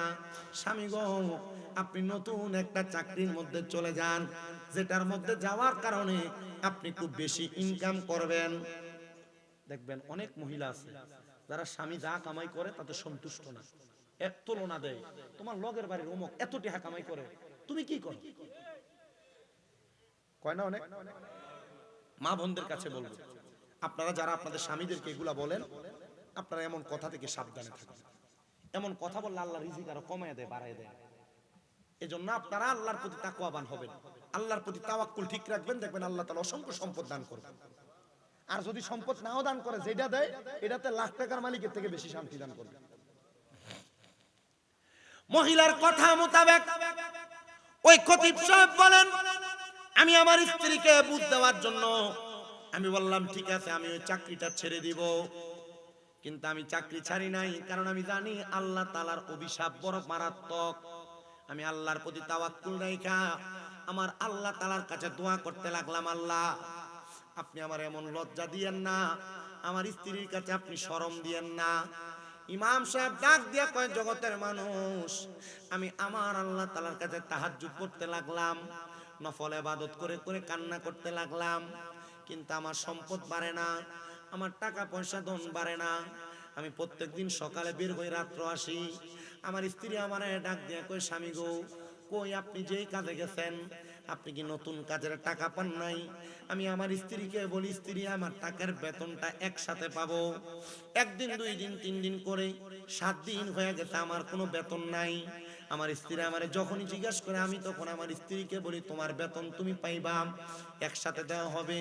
কিন্তু ইমাম সাহেব ডাক দিয়া কই, বৃহস্পতিবার আমি আমার ঘরের মধ্যে বসাম। আমি যখন আমার ঘরে আসলাম, আমার স্ত্রী আমারে ডাক দিয়া কই, স্বামী, প্রত্যেক বৃহস্পতিবারে কোনো কাজ কর্নেওয়ালা ব্যক্তি তাদের কাজের বেতন পাওয়া যায়, আপনি কি আপনার কাজের বেতন পান নাই? স্বামী ডাক দিয়া কই, স্ত্রী গো, আমি আমার কাজের বেতন কোথায় পাবো? আমি আপনাকে বলতেছি, আপনাকে আমি একটু পরে জবাব দিই। এই কথা বললাম, আল্লাহ তাআলার ওই বান্দা বলেন, আমি 2 রাকাত নামাজে দাঁড়াইলাম, নামাজে দাঁড়ায় আল্লাহর কাছে চোখের পানিগুলা নিমিষে ছেড়ে দিলাম। আর আমি মনে মনে বলতে লাগলাম, আল্লাহ, ও আল্লাহ, আমার স্ত্রী যে আমার কাছে বেতনের কথা বলে, আজকে তো আমার স্ত্রী আমাকে ছাড়বে না। আল্লাহ তুমি বলো, তোমার কাছে তো জবাবের কোনো অভাব নাই, আমি আমার স্ত্রীকে কি জবাব দিব? আল্লাহর পক্ষ থেকে ইলহাম আসছে হযরতের কাছে, ওনার বুকের মধ্যে ইলহাম, এ আল্লাহর বান্দা শোনো, তুমি বইলা দাও, তোমার কাজের বেতন তুমি আগামী কালকে পাইবা। হুজুর বলেন, আমি নামাজ শেষ করলাম, নামাজের পরে আমি আমার স্ত্রীকে জবাব দিলাম, আমার কাজের বেতন আগামীকাল পাওয়া যাবে, কিন্তু কোথা থেকে বেতন আসবে আমি এটার কোনো গ্যারান্টি জানি না। আমি পরের দিন সকালবেলা চলে গেলাম, মসজিদে নামাজ আদায় করি। নামাজ আদায় করে আমি যখন বাড়িতে আসি, আসার সময় আমার কাঁধের মধ্যে একটা গাটুরি নিলাম, যে গাটুরির মধ্যে ভরা পাথর আর পাথর। আমি আমার বাড়িতে গেলাম, যে দেখি আমার বাড়িতে খাবারের বড় ইন্তজাম। আমি আমার স্ত্রীকে জিজ্ঞাসা করলাম, এই স্ত্রী গো, এত খাবার কোথা থেকে আসলো? বলে, স্বামী, আপনি বেতন পাইছেন, আর আপনার বেতনের খাবার আমার ঘরে গুদামজাত করা অনেক খাবার। আপনি আমারে বললেন আমি কোথায় পাইলাম, আপনি আমার সাথে মস্কারি করেন। 10-12 বস্তা খাবার পাঠিয়ে দিলেন, আবার কাঁধের মধ্যে আরেকটা বস্তা দেখা যায়। হুজুর বলে, এটা বস্তা, তুমি কি জানো বস্তার মধ্যে কি? স্ত্রী বলে, অথবা এই বস্তার মধ্যে আপনার কোনো সম্পদ, কোনো টাকা পয়সা? উনি চিন্তা করে, না রে, বস্তার মধ্যে কোনো সম্পদ নাই, টাকা পয়সা নাই, আমি তো আমার স্ত্রীকে বুঝ দেওয়ার জন্য এটার মধ্যে পাথর পুরে নিয়ে আসছি। উনি ডাক দিয়া বলেন, স্ত্রী, রান্না বান্না করতেছো, সুন্দর খাবার রেডি করতেছো, তুমি বলো খাবার কোথায় পাইলা? তুমি না বলার আগ পর্যন্ত আমি খাবার মুখে দিতাম না। এ পর্দার অন্তরালের মা, আপনার স্বামী কামাই করে আপনারে খাওয়ায়, এ সন্তানেরা, তোমার বাবা তোমারে কামাই করে খাওয়ায়, এ বাবারা, আপনার সন্তান আপনারা কামাই করে খাওয়ায়, হালাল খাওয়ায় না হারাম খাওয়ায়, একবারও যাচাই বাছাই করলেন না। মুখে লোকমাটা তোলার আগে একবারও চিন্তা করলেন না কি হালাল খাই না হারাম খাই? আপনি হারাম খাইয়া যদি কবরে যান, এটার জন্য আপনাকেও জবাবদিহিতা করা লাগবে। এজন্য আপনারা বলেন, আমরা যখন যেখানে যার ঘরে খাই না কেন, হালাল হারাম যাচাই করার দরকার আছে না নাই? মহিলা যারা আপনার স্বামীর কাছে বারবার প্রতি মাসের বেতন পাওয়ার পর একটা নতুন 3 পিস, প্রতি মাসে বেতন পাওয়ার পর কোনো না কোনো ভাইনা দেখান, এই মহিলা, তোমার জামাই তখন তার নিজের ইনকাম করা হালাল টাকা দিয়ে হয় না বিদায়, তখন হারামের দিকে পাও বাড়ায়। তুমি এটার জন্য জবাব দেওয়া লাগবে। এজন্য ভালাবুরা খাওয়ার জন্য হারাম পথে না যাইয়া, কম ডাল ভাত খাওয়ার জন্য হালাল পথে 1 টাকা, এটা স্বামী কামাই করে কিনা এটা যাচাই করো। তুমি 10 টাকার 10,000 টাকার শাড়ি কাপড় আর 3 পিস পরে শান্তি পাইবা না, কিন্তু 500 টাকার বাটিক কাপড় বললে দিয়ে শান্তি পাইবা। তবে লাগবো কি ইনকাম? আপনাদের কথা কন না, ইনকাম কি লাগবো? খতিবে মুকাররম ডাক দিয়া কই, স্ত্রী, এত খাবারের উৎস আমি না জানা পর্যন্ত খাবার আমি আমার মুখে তুলব না। স্ত্রী ডাক দিয়া বলতেছেন, এ খাবার আপনি না আমার কাছে বাদশার বাড়ি থেকে লোক দিয়া পাঠাইছেন? বলে, কি বলো? কোন বাদশা? বলে, আবু ইউসুফ মুরাদাবাদী পাঠাইছে। বলে, আবু ইউসুফ মুরাদাবাদী যদি পাঠাই, আবু ইউসুফ মুরাদাবাদীর কাছে যে খবর নেই কি লাগা পাঠাইলো? দৌড়ে গেছে আবু ইউসুফ মুরাদাবাদীর কাছে। এ আবু ইউসুফ মুরাদাবাদী, 2 বস্তা চাল, 2 বস্তা ডাল, 2 বস্তা আটা, আবার 2 বস্তা এমন ভাবে 10টা বস্তা আপনি আমার বাড়িতে পাঠাইলেন কেন? কারণ কি? আবু ইউসুফ কয় আল্লাহর ভয়। কার ভয়? ইমাম সাহেব কয় আবু ইউসুফ মুরাদাবাদীর লগে আমার যোগাযোগ নাই, কথা নাই, বার্তা নাই, এ কয় আল্লাহরে ভয় করে আমার বাড়িতে 10 বস্তা খানা পাঠাইছে। তার মানে বোঝা যায় আল্লাহরে ভয় করলে কোনো না কোনো ভাবে আল্লাহ দেয় কি দেয় না। আবু ইউসুফ মুরাদাবাদী, আপনি জবাব দেন, আপনি কেন পাঠাইছেন? আবু ইউসুফ মুরাদাবাদী কয় জানো, আমার পেটের মধ্যে এবং মাথার মধ্যে বড় ব্যথা ছিল, আমি নিয়ত করছিলাম আমার ব্যথাগুলা যদি বালা হয়ে যায়, আমি আল্লাহর রাস্তায় আল্লাহর কোন নেক বান্দাকে 20 কেজি চাউল এবং 20 দিরহাম, 5 কেজি চাউল এবং 20 দিরহাম তারে হাদিয়া প্রদান করব। আমার অনেক ব্যথা হয়েছিল পেটে, কোন ডাক্তার কোন কবিরাজ আমি বাদ রাখি নাই, আমি সবার ওষুধ সেবন করার পর আমার এই ওষুধে কোনো কাজ করে নাই। আমার একজন সেনাপতি আমার জবাব দিছে, এ আবু ইউসুফ মুরাদাবাদী, আপনি তো দুনিয়ার ডাক্তারি দেখছেন, আল্লাহর প্রতি বিশ্বাস রাখে আপনি একজনকে সাদাকা প্রদান করেন। হযরত আবু ইউসুফ বলেন আমি নিয়ত করছিলাম, নিয়ত করার পর আল্লাহ তাআলা অল্প সময়ে আমার পেটের ব্যথা পীড়া ভালো করে দিবেন, কিন্তু আমার পেটের পীড়া ভালো হওয়ার পরে আমি আমার নিয়তটারে উল্টে ফলাইছি। এই যে করোনা আওনের পরে মসজিদে মুসল্লি আর মুসল্লি, ভূমিকম্প আওনের পরে ঢাকার কোন মসজিদে ছাদের উপরে মুসল্লি আড়ে না, কিন্তু এই করোনা শেষ মুসল্লিও, বিপদ শেষ ইবাদতও, বিপদ শেষ আল্লাহর এটা হনো, কুয়ায় জ্বর আইলে আল্লাহ বাঁচাও, জ্বর শেষ ফজরের নামাজও জানা বাচ্চা গেছে। আবু ইউসুফ মুরাদাবাদী কয় আমি যখন আমার পেটের ব্যথা ভালো হয়ে গেছে কইছি এই দিরহাম দেওয়ার দরকার নাই, 5 কেজি চাউল দিয়ে দিই ফোনলারে, দিলে কোন রকমই বাস। আমি আমার নিয়তটাকেও বাট্টেক করার কারণে আমি দেখলাম আমার পায়ের পাতা থেকে মাথার তালু পর্যন্ত মনে হয় ব্যথা দৌড়াদৌড়ি শুরু হয়ে গেছে। কোন ডাক্তার বাদ রাখে নাই, সব আমার কাছে, কিন্তু আমি আবু ইউসুফ মুরাদাবাদীরে তারা ভালো করতে পারে না। যখন তারা ভালো করতে পারে না, আমি ডাক দিয়া বললাম এ আমার সেনাপতিরা, যারা আমার গুদাম থেকে 5 রকমের 10টা বস্তা খানা ইমামের বাড়িতে পাঠিয়ে দি, আমি পাঠিয়ে দিছি গো, পাঠিয়ে দেওয়ার সাথে সাথে আল্লাহ তাআলা আমার সকল পীড়া ভালো করে দিছে।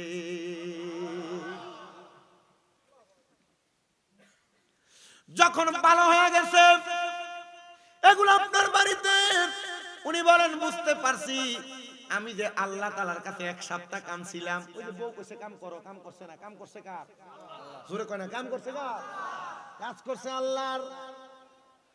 আমি যে 1টা সপ্তাহ পর্যন্ত আমি এমন একজন মনিবের গোলামি করছি, ওই মনিব আমার বাড়িতে খাবারগুলা বাদশারে দিয়া পাঠাইছে, এটার নাম ওয়াবতাগু ইলাইহিল ওয়াসিলা। এটার নাম কি? ওসিলা। আল্লাহ তাআলা এই বাদশার উসিলায় আর আমার ইবাদতের উসিলায় আমারে খাবার দিয়া দিছে রে। এই খাবার দিয়া আমার পুরা সংসার 4-5 মাস চলে যাবে, আমার আর খাবারের চিন্তা করা লাগবে না। এবার আপনারা বলেন, এক আল্লাহর প্রতি বিশ্বাস আর তাওয়াক্কুল রাখলে আমরার খাবার আর রিজিকের ব্যবস্থা করে দেয় একজন, তিনি কি? উনি বাড়িতে চলে গেলেন, স্ত্রী ডাক দিয়ে কয় স্বামী সন্ধান পাইছেন? বলে হ্যাঁ পাইছি। আচ্ছা তো খাবার খান। খানা খাওয়ান, খাওয়ার পর স্বামী ওই আরেকটা বস্তা কান্দে করে আনছিলেন, এটা একটু খুইলা দেন, এটা কি আছে একটু দেখি, কারণ যা আনছেন শব্দ খানা, এটার ভিতরে নি দিরহাম দিয়ে আছে, কামের বেতনটা মুলটা। ইমাম চিন্তা করে আরে আমি তো ৭০ ফুরে আনছি, বউরে বুঝ দিতাম, কিন্তু আল্লাহ তা আগেই বুঝ দিয়া লাইছে। এখন যদি স্ত্রী এটা খুলে আর যদি দেয় ৭০, আল্লাহর কাছে এই বউর কাছে কি জবাব দিবে? স্বামী ডাক দিয়া কয় আমার স্ত্রী শোনো, আমার একটু সময় দাও, আমি 2 রাকাত নামাজ পড়ি। কয় রাকাত? 2 রাকাত। 2 রাকাত নামাজ কেমনে সম্পদকে এত বেশি বানায় দেয়? একটু সময়। উনি বলে আমি 2 রাকাত নামাজের নিয়ত করলাম। নামাজটার নাম সলাতুল হাজত। সলাতুল বিদেশ যাইতেন পারেন না, টেহা পয়সা নেন, রোগ মাফ হয় না, কত কাম করেন, কামই হয় না, ব্যবসা দেন, বরকত হয় না, কোন হাজত, সন্তান পড়ালেখা করে, ইতালি ফাটাইবেন, অমুক দেশ ফাটাইবেন, কাজ হইতেছে না, সলাতুল হাজতের নামাজের নিয়ত করবেন। 2 রাকাত করে 4 রাকাত করবেন। প্রথম রাকাতে সূরা ফাতিহা একটা সূরা মিলাইবেন, দ্বিতীয় রাকাতে সূরা ফাতিহা সূরা ইখলাস 3 বার পড়বেন, পরে রুকু দিবেন, সিজদা দিবেন, সুবহানা রাব্বিয়াল আলা 3 বার পড়া বাংলাতে যে হাজতটা আছে, সমস্যাটা আছে, এটা সিজদার ভিতরে কইবেন। আল্লাহর নবী রাহমাতুল লিল আলামিন নবীজির প্রখ্যাত মুসলিহ সলিহিন বান্দা আবেদ বান্দারা বলে এই সলাতুল হাজতের নামাজের ওসিলায় আল্লাহ তাআলা বান্দার অসংখ্য হাজত পূরণ করে দেয়। সেম নিয়মে 4 রাকাত নামাজ। আমি আমার সব মাহফিলে তাহাজ্জুদ এবং সালাতুল হাজত বিভিন্ন নফল নামাজের কথা কই। আর এডির কারণে বহু মহিলা, বহু পুরুষ মানুষ ফল পায় বিদায় অতলা অতলা অতলা অতলা করে খানা, অতলা অতলা করে টেহা, আঁশ, মুরকা একলগে 10টা ডাব গাড়ির পিছনে ফুরাই দিয়া বাইতে খাইয়ে।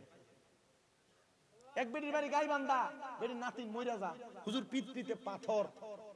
ওই তাহাজ্জুদ নামাজের ওয়াজ করছি, বেটি শুনছে, বেটি নাতিনরে কইছে 3 মাস তাহাজ্জুদ পড়, দেখবি তোর পাথর ভালো হয়ে যাবে। ডাক্তার দেখাইছে, পরীক্ষা করে কও তোর পাথরই তো নাই।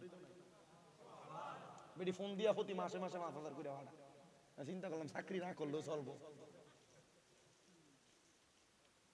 হজে যাইতেছে, এই মন শাসন বাড়ি হজে যাবে, মন শাসন 2 ফোলা মারা গেছে। ও বাবা আপনার ওয়াজ শোনার পর থেকে তাহাজ্জুদ কাজা নাই, 5 ওয়াক্ত না তাহাজ্জুদ নামাজ কাজা নাই। যাওয়ার আগে বাইক নিয়ে হাদিয়া খানা, এই এলাকার মনে ড্রাগন ফলের বাগান নাকি তৈছে, এনতা এডি লয়ে গেছে, কমলা হইছে এডি লয়ে গেছে, নিয়ে কইছে আউনের পরে আরো দেন। আমার এক ওস্তাদ শুধু আমারে বলছিল তাহাজ্জুদ গুজারি হও, দুরূদ শরীফের প্রতি আকৃষ্ট হও, সম্পদের পিছনে তুমি দৌড়ান লাগবে না, টেহা লয়ে মানুষ তোমার পিছনে দৌড়াবে।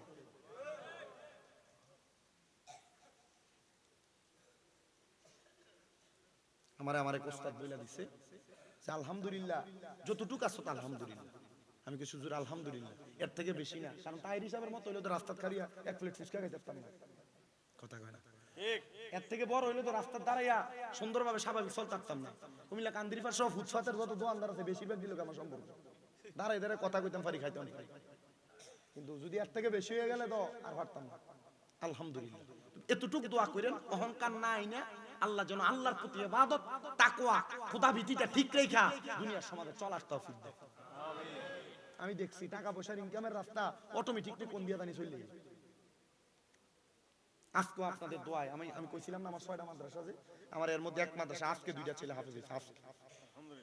আজকে আমি মাগরিবের আগে দিয়ে মাদ্রাসায় ঢুকছি, এই যে ফলামের নামাজ শেষ করে আইয়াই আমার ফায়ে ধরে সালাম করতেছি, কিতারে হুজুর হেফজুর সাহেব। একটার বাড়ি আপনাদের বরুড়া ওড্ডা তার নানার বাড়ি, আরেকটার বাড়ি এই যে বরুড়ার ইন্ডিয়া কি কয় ফয়াল গাছা ফুপ দিক দিয়া না জানি দক্ষিণ দিক দিয়া, এই 2টা ছেলে হাফেজ। আলহামদুলিল্লাহ বরুড়ার অনেক বাচ্চা আছে আমার মাদ্রাসায় নূরপুরে।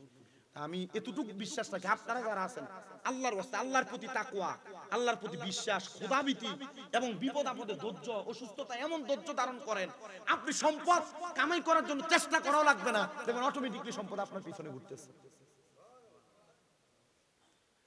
2 রাকাত নামাজ পড়তে সুযোগ দাও, খাতিবে মুকাররম 2 রাকাত নামাজ আদায় কইরা, কারণ মুনাজাতের ভিতরে যদি কই আল্লাহ আমার তুমি মাফ করো, আমার সম্পদে বস্তায় যা আছে এগুলার তুমি স্বর্ণ বানায় দেবো, বুঝা লাইবো।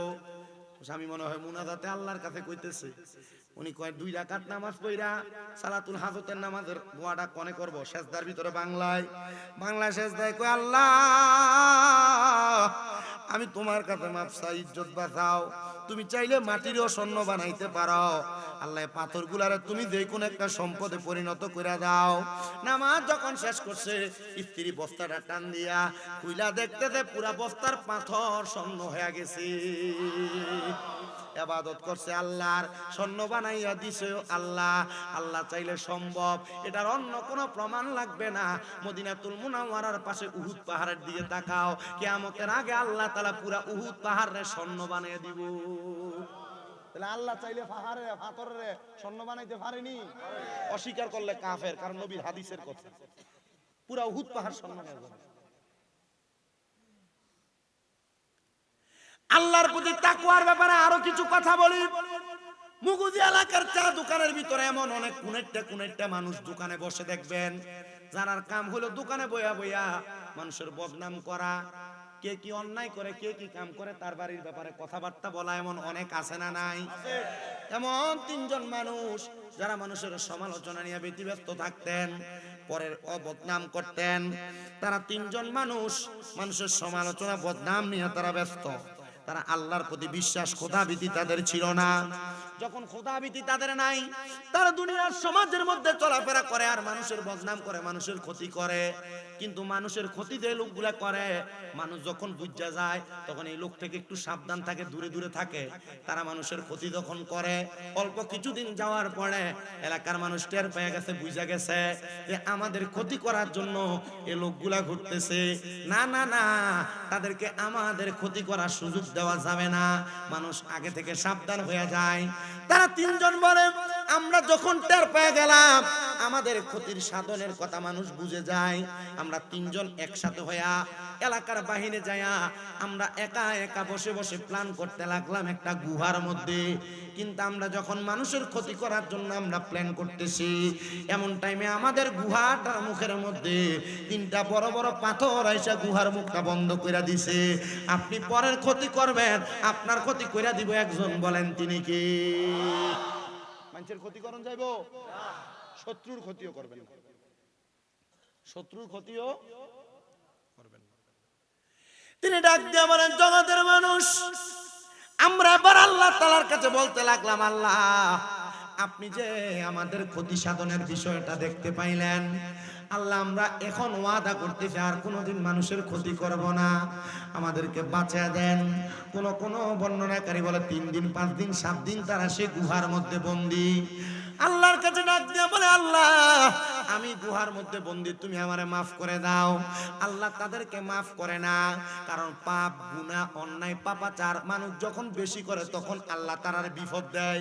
এই যে ভূমিকম্প, হারাসবানি, খুনাখুনি, মারামারি হইতেছে, জিনা ব্যভিচার হইতেছে, গুনার কাজ বেশি বেশি হইতেছে, এজন্য আল্লাহ তাআলা ভূমিকম্প দিয়া বান্দারে সাবধানতা লওয়া দেয়, বান্দারে সাবধান করে দেয়। বান্দা আমি আল্লাহ যেমন করে ভূমিকম্পের মাধ্যমে তোমাদেরকে সাবধান করি, এমন একদিন আসবে গো ভূমি ধসের মাধ্যমে তোমাদের বড় বড় রাজপ্রাসাদ গুলা মাটির নিচে প্রবেশ করাইয়া দিব, পাহাড় গুলা তুলার মতো উঠবে, আসমানের তারকা গুলা নিচের দিকে পাথরের ন্যায় পড়তে থাকবে শিলা বৃষ্টির মতো। তখন তোমরা আমি আল্লাহরে ডাকতে পারবা, মসজিদে যাইতে পারবা, কিন্তু তখন তোমাদের দোয়া কবুল হবে না। আমি আল্লাহকে আল্লাহ বলে ডাকবা, কিন্তু তোমাদের ডাকগুলা কবুল হবে না। ও আল্লাহ, এবার আপনি আমাদেরকে বলেন না, আমরা তো পাপাচার করেছি, আমরা তিনজন তো মানুষের ক্ষতি করেছি, অন্যায় করেছি, আপনি কি আমাদেরকে মাফ করবেন নাকি? আমার আল্লাহ তাআলা এমন পাপকারীদেরকে মাফ করেন না। কিন্তু তারা তিনজন বলতেছে, আল্লাহ তো মহান, আল্লাহ তো গফফার, আল্লাহ তো সত্তার, আল্লাহ কাহার, আল্লাহ রহমান, আল্লাহ রহিম, আল্লাহ কুদ্দুস, আল্লাহ জব্বার। আল্লাহ তাআলার কাছে কোনো কিছু চাইলে আমার আল্লাহ ফেরত দেয় না, আল্লাহর ধন ভান্ডারের মধ্যে কোনো কিছু কমতি হয় না। চলো রে চলো, আমরা আমার আল্লাহ তাআলার কাছে, আমরা তো মানুষের ক্ষতি করেছি, এমন কোন ভালো কাজের ওসিলা দিয়া দোয়া করি, আল্লাহ আমাদেরকে হয়তো ভালো কাজের ওসিলা দিয়া দোয়া করলে আমাদের দোয়াগুলা কবুল করে নিবে। এবার আপনারা বলেন, ভালো কাজের ওসিলা দিয়া দোয়া করলে আমার আল্লাহ দোয়া কবুল করতে পারে কি পারে না? তিনজন একজন বলে, আমার কাছে কোনো ভালো কাজ নাই, একটা ভালো কাজ আছে। কি? আমার ভালো কাজ হলো, আমার কাছে এক কর্মচারী কাজ করতেন, তার কাজের বেতন হইলো প্রতিদিন কাজ করলে তার এক বেলা খাওয়াইতাম, 2 খুশি করে 2 শের করে চাউল দিতাম। আমরা খুশি কর না শের, খুশি 2 খুশি করে চাউল দিতাম। তো তার খাওয়ার কোনো লোক নাই, সে আমারে 2 খুশি দিয়ে দিছে, চাউলগুলো আমার কাছে দিয়ে 1 মাসের কাজের চাউল আমার কাছে জমাইছে। কিন্তু সে আমার বাড়ি থেকে যাওয়ার সময় কইছে, বাচ্চা এটা আপনার কাছে আমি আমানত রাখলাম, ভূমিকম্প কি লেগে আইয়া শুনেন, আমানত রাখলাম, আমি আপনার কাছ থেকে ফেরত নিব। আমানতের খেয়ানতদারিতা যখন শুরু হয়ে যায় তখন আল্লাহ ভূমিকম্প দেয়। আমানতের বহুত মসজিদের সেক্রেটারি আর কেশিয়ার মসজিদের টিয়া দিয়া বাজার করে করে খায়, কথা কন না কা আছে না নাই? আরে মসজিদের টাকা যে এমনি দিছে আপনার কাছে, এমনি 8 দিন ও 5 টাকা 10 টাকা এমন থাকবো, তা আপনার কাছে যে মোটামুটি একবারে সুন্দর টিয়া চাইলে, আচ্ছা নিস টিয়া ছেলে আছে নিস, এমন আছে না? আমরা এলাকা তো আছে। আচ্ছা যদি এটা ভালো লাগে যদি নোট করে দেয় তাহলে ঠিক আছে, কিন্তু বাইঙ্গা খা দে ওই কো খাইয়া বলে টের হইতে ইতার বিচার আল্লাহ করতো না দুনিয়া, এটির বিচার আল্লাহ কবরে কর। উনি ডাক দিয়া বলেন জগতের মানুষ, হে দুনিয়ার মানুষ, আমার বাড়িতে একটা কর্মচারী কাজ করত, এই কর্মচারীটা আমার কাছে চাউলগুলা আমানত রাখছে। এবার আপনারা বলেন আমানতের খেয়ানত যারা করে তারা হলো মুনাফিক। জবান বন্ধ নাই, বলেন তারা কি? মহাব্বতে কন্যা তারা কি? এবার আমি আমার আমানতটারে আমি খেয়ানত করলাম না। আমি দেখলাম সে যখন তার চালগুলা ফেরত নেয় না, চালগুলার মধ্যে এক জাতের পোকা ধরে, যেটারে আমরা কেরি পোকা কই, চালের মধ্যে পোকা ধরে যাচ্ছে। আমি চালগুলা বাজারে বিক্রি করলাম, বিক্রি কইরা আমি একটা বকরি ক্রয় করলাম, বকরি কইরা আমি যখন বকরিটা ক্রয় করলাম, বকরিটারে অনেক দিন পর্যন্ত আমি পালতে লাগলাম, অনেকগুলা বকরি হয়ে গেছে। এবার বকরিগুলা আমি বিক্রি করলাম, বিক্রি করার পর আমি অনেকগুলা গরু আনলাম, লালন পালন করতে লাগলাম। যখন অনেক পর্যন্ত আমি লালন পালন করতাম, অনেকগুলা বকরি এবং অনেকগুলা গরু হয়ে গেছে, দুইটা রাখাল দিয়ে আমি পরিচালনা করি। এমন টাইমে আমার কাছে ওই লোকটা এসে কয়, ওগো বাদশা, আপনার কাছে আমি যেই চালগুলা দিছিলাম আপনি আমার চালগুলা ফেরত দিয়া দেন। আমি তখন চালগুলা ফেরত না দিয়া আমি তারে বলছিলাম যে গোয়াল ভরা গরু দেখতে পাও, যে বকরি দেখতে পাও, এগুলা সব তোমার, এগুলা তোমার তোমার তোমার, তুমি নিয়ে যাও। ডাক দিয়া কয়, বাদশা এগুলা আমার না, আমার সামান্য মাত্র 60 কেজি চাল ছিল, এগুলা আপনি আপনার কাছে রাখছিলেন, কিন্তু এগুলা এত বেশি হয় কেমনে? বলে তোমার এগুলা নষ্ট হইতে লাগছিল, এজন্য আমি এগুলার বিক্রি করে তোমার জন্য বাড়তি করে দিয়েছি। তুমি তোমার আমানত নিয়ে যাও, আর তুমি তোমার আমানত নিয়ে বিদায় হয়ে যাও, আমি তোমার আমানত আমার কাছে রাখতে পারবো না। তখন আমার ওই কাজের ব্যক্তি কর্মচারী আল্লাহর কাছে দোয়া করছিল, আল্লাহ আমার বাদশা আমার আমানতকে অধিক পরিমাণ বাড়ায় আমার কাছে দিয়েছে, আল্লাহ গো তুমি বাদশার বালা করো, বালা করো, বালা করো, বালা করো। আর সাদকাতু তারাদ্দু মিনাল বালা, কোন মানুষ যদি সাদকা করে এটা তার মুসিবত কাইটা দেয়, মুসিবত দূর করে দেয়। আল্লাহ তুমি তার এগুলাকে সদকা হিসেবে কবুল কইরা তুমি তারকে মাফ করে দাও। আল্লাহ আমার অন্যায়, আমার পাপ, তবে আমার এই একটা আমানতদারিতা রক্ষার কারণে তুমি আমার এখান থেকে উদ্ধার করো। দোয়া করতে দেরি গুহার মুখ থেকে একটা পাথর আল্লাহ সরাইয়া দিছে। পাথর হইছে কয়টা? 3টা না সরলে বাইরে হওয়া সম্ভব। এবার আরেকজনকে বলে, তুমি দোয়া করো না, কি ভালো কাম আছে যেটার মাধ্যমে তুমি মাপ পাইবা? তিনি বলতেছেন আমার অন্য কোনো কাজ নাই, আমি জিনা থেকে বেঁচেছিলাম। এ বাবা, যাদের ঘরে স্ত্রী আছে তবু আপনার পরকীয়ার সম্পর্ক, এ পর্দার অন্তরালের মা আপনাদের যাদের স্বামী আছে থাকার পর আপনার পরপুরুষের সাথে সম্পর্ক, আমি আপনাদেরকে বলি এই জিনা ব্যভিচার যখন বেড়ে যায় এটার কারণে সমাজের মধ্যে নতুন নতুন রোগ আসে, নতুন নতুন ভূমিকম্প আসে।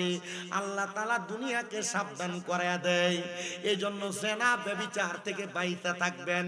আপনি মনে করতেছেন কোন নারীর সাথে অবৈধ সম্পর্ক এটাই জিনা, আপনি মনে করতেছেন কোন পুরুষের সঙ্গে অবৈধ সম্পর্ক এটাই জিনা, না, জিনা শুধু এটাই না, কোন নারীর দিকে আপনার চোখ দিয়া অবৈধভাবে অথবা বৈধভাবে কোন নারী আপনার গায়রে মাহরাম তার দিকে আপনার চোখ দিয়া তাকাইলে জিনা, চোখ দিয়া চাইলে আপনার বাবি হইলে জিনা হইতো না, মনে হয় না? খালতো বোন মামতো বোন হইলে জিনা হইতো না?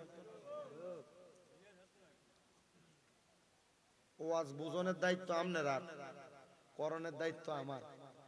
বুঝবেন কি বুঝবেন না এটা গত বছর কিন্তু এই ওয়াজের একটা ধারা আমি করছিলাম, পর্দার মহিলারা। তাইলে ফরনারীর দিকে চোখ দিয়ে চাইলে কি হয়? গুনাহ না, কো জানা গুণ হইলে মাফ আছে, জানা হইলে মাফ নাই। কোন পরনারীর সাথে জবান দ্বারা কথা বলা জানা, জবানের জানা। কোন নারীর গলার আওয়াজ, গানের আওয়াজ, মুখের কথার আওয়াজ কান দিয়া শোনা, কানের জেনা। গান হননি ফলাইন, কানের জেনা। কোন নারীর সঙ্গে দেখা করার জন্য পাও দিয়া হাইটা হাইটা যাওয়া, পায়ের জেনা, কোন পরনারীরে আমনের লেগে গায়রে মাহারাম মুরব্বী কোন তোর বাপের মতো করে দোয়া করে দে, বাপের মতো কি চাইবো দোয়া করে দিলে জিনা, বাপের মতো চলবে না, জেনা যেটা এটা জেনা। কোন পরনারী গায়রে মাহরাম মহিলারে নিজের হাত দ্বারা স্পর্শ করা, হাতের জেনা, চোখের জেনা হয়, মুখের জেনা হয়, কানের জেনা হয়, পায়ের জেনা হয়, হাতের জেনা হয়। এজন্য জেনা করবা না, জেনা থেকে বেঁচে থাকবা। জেনা থেকে বেঁচে থাকলে আমার আল্লাহ তাআলা আপনারে দুনিয়াতে তারাক্কি দান করবে। যখন জেনা ব্যভিচার বেড়ে যাবে, সমাজের মধ্যে বিভ্রান্ত হবে, মারামারি হবে, কাটাকাটি হবে, সমাজের মধ্যে ভূমিকম্পের মতো ভূমিধস হবে, মানুষের সম্পদ ধন সম্পদ কইমা যাবে। এবার উনি ডাক দিয়ে বলে, আমি আমারে জেনা থেকে বাঁচায়া রাখছি। বলে কেমনে বাঁচায়া রাখছেন? ডাক দিয়া কই, জগতের মানুষ, আমার একটা চাচাতো বোন বড় সুন্দর, তার চেহারাটা বড় মায়াবী। আমি তারে যখনই দেখতাম আমার মনের মধ্যে টেনশন লাগতো। তারে যদি পাইতাম আমি তার দেহটাকে বুক বিলাস করতাম। আমি চিন্তা করতে লাগলাম কোন মেয়ের ব্যাপারে, কোন মহিলার ব্যাপারে মনে মনে এমন চিন্তা করা আপনার অন্তরের জেনা, অন্তরের জেনা। মেলামেশা করলে যেই গুনাহ, অন্তরে গুনার কথা চিন্তা করাও জেনার গুনাহ।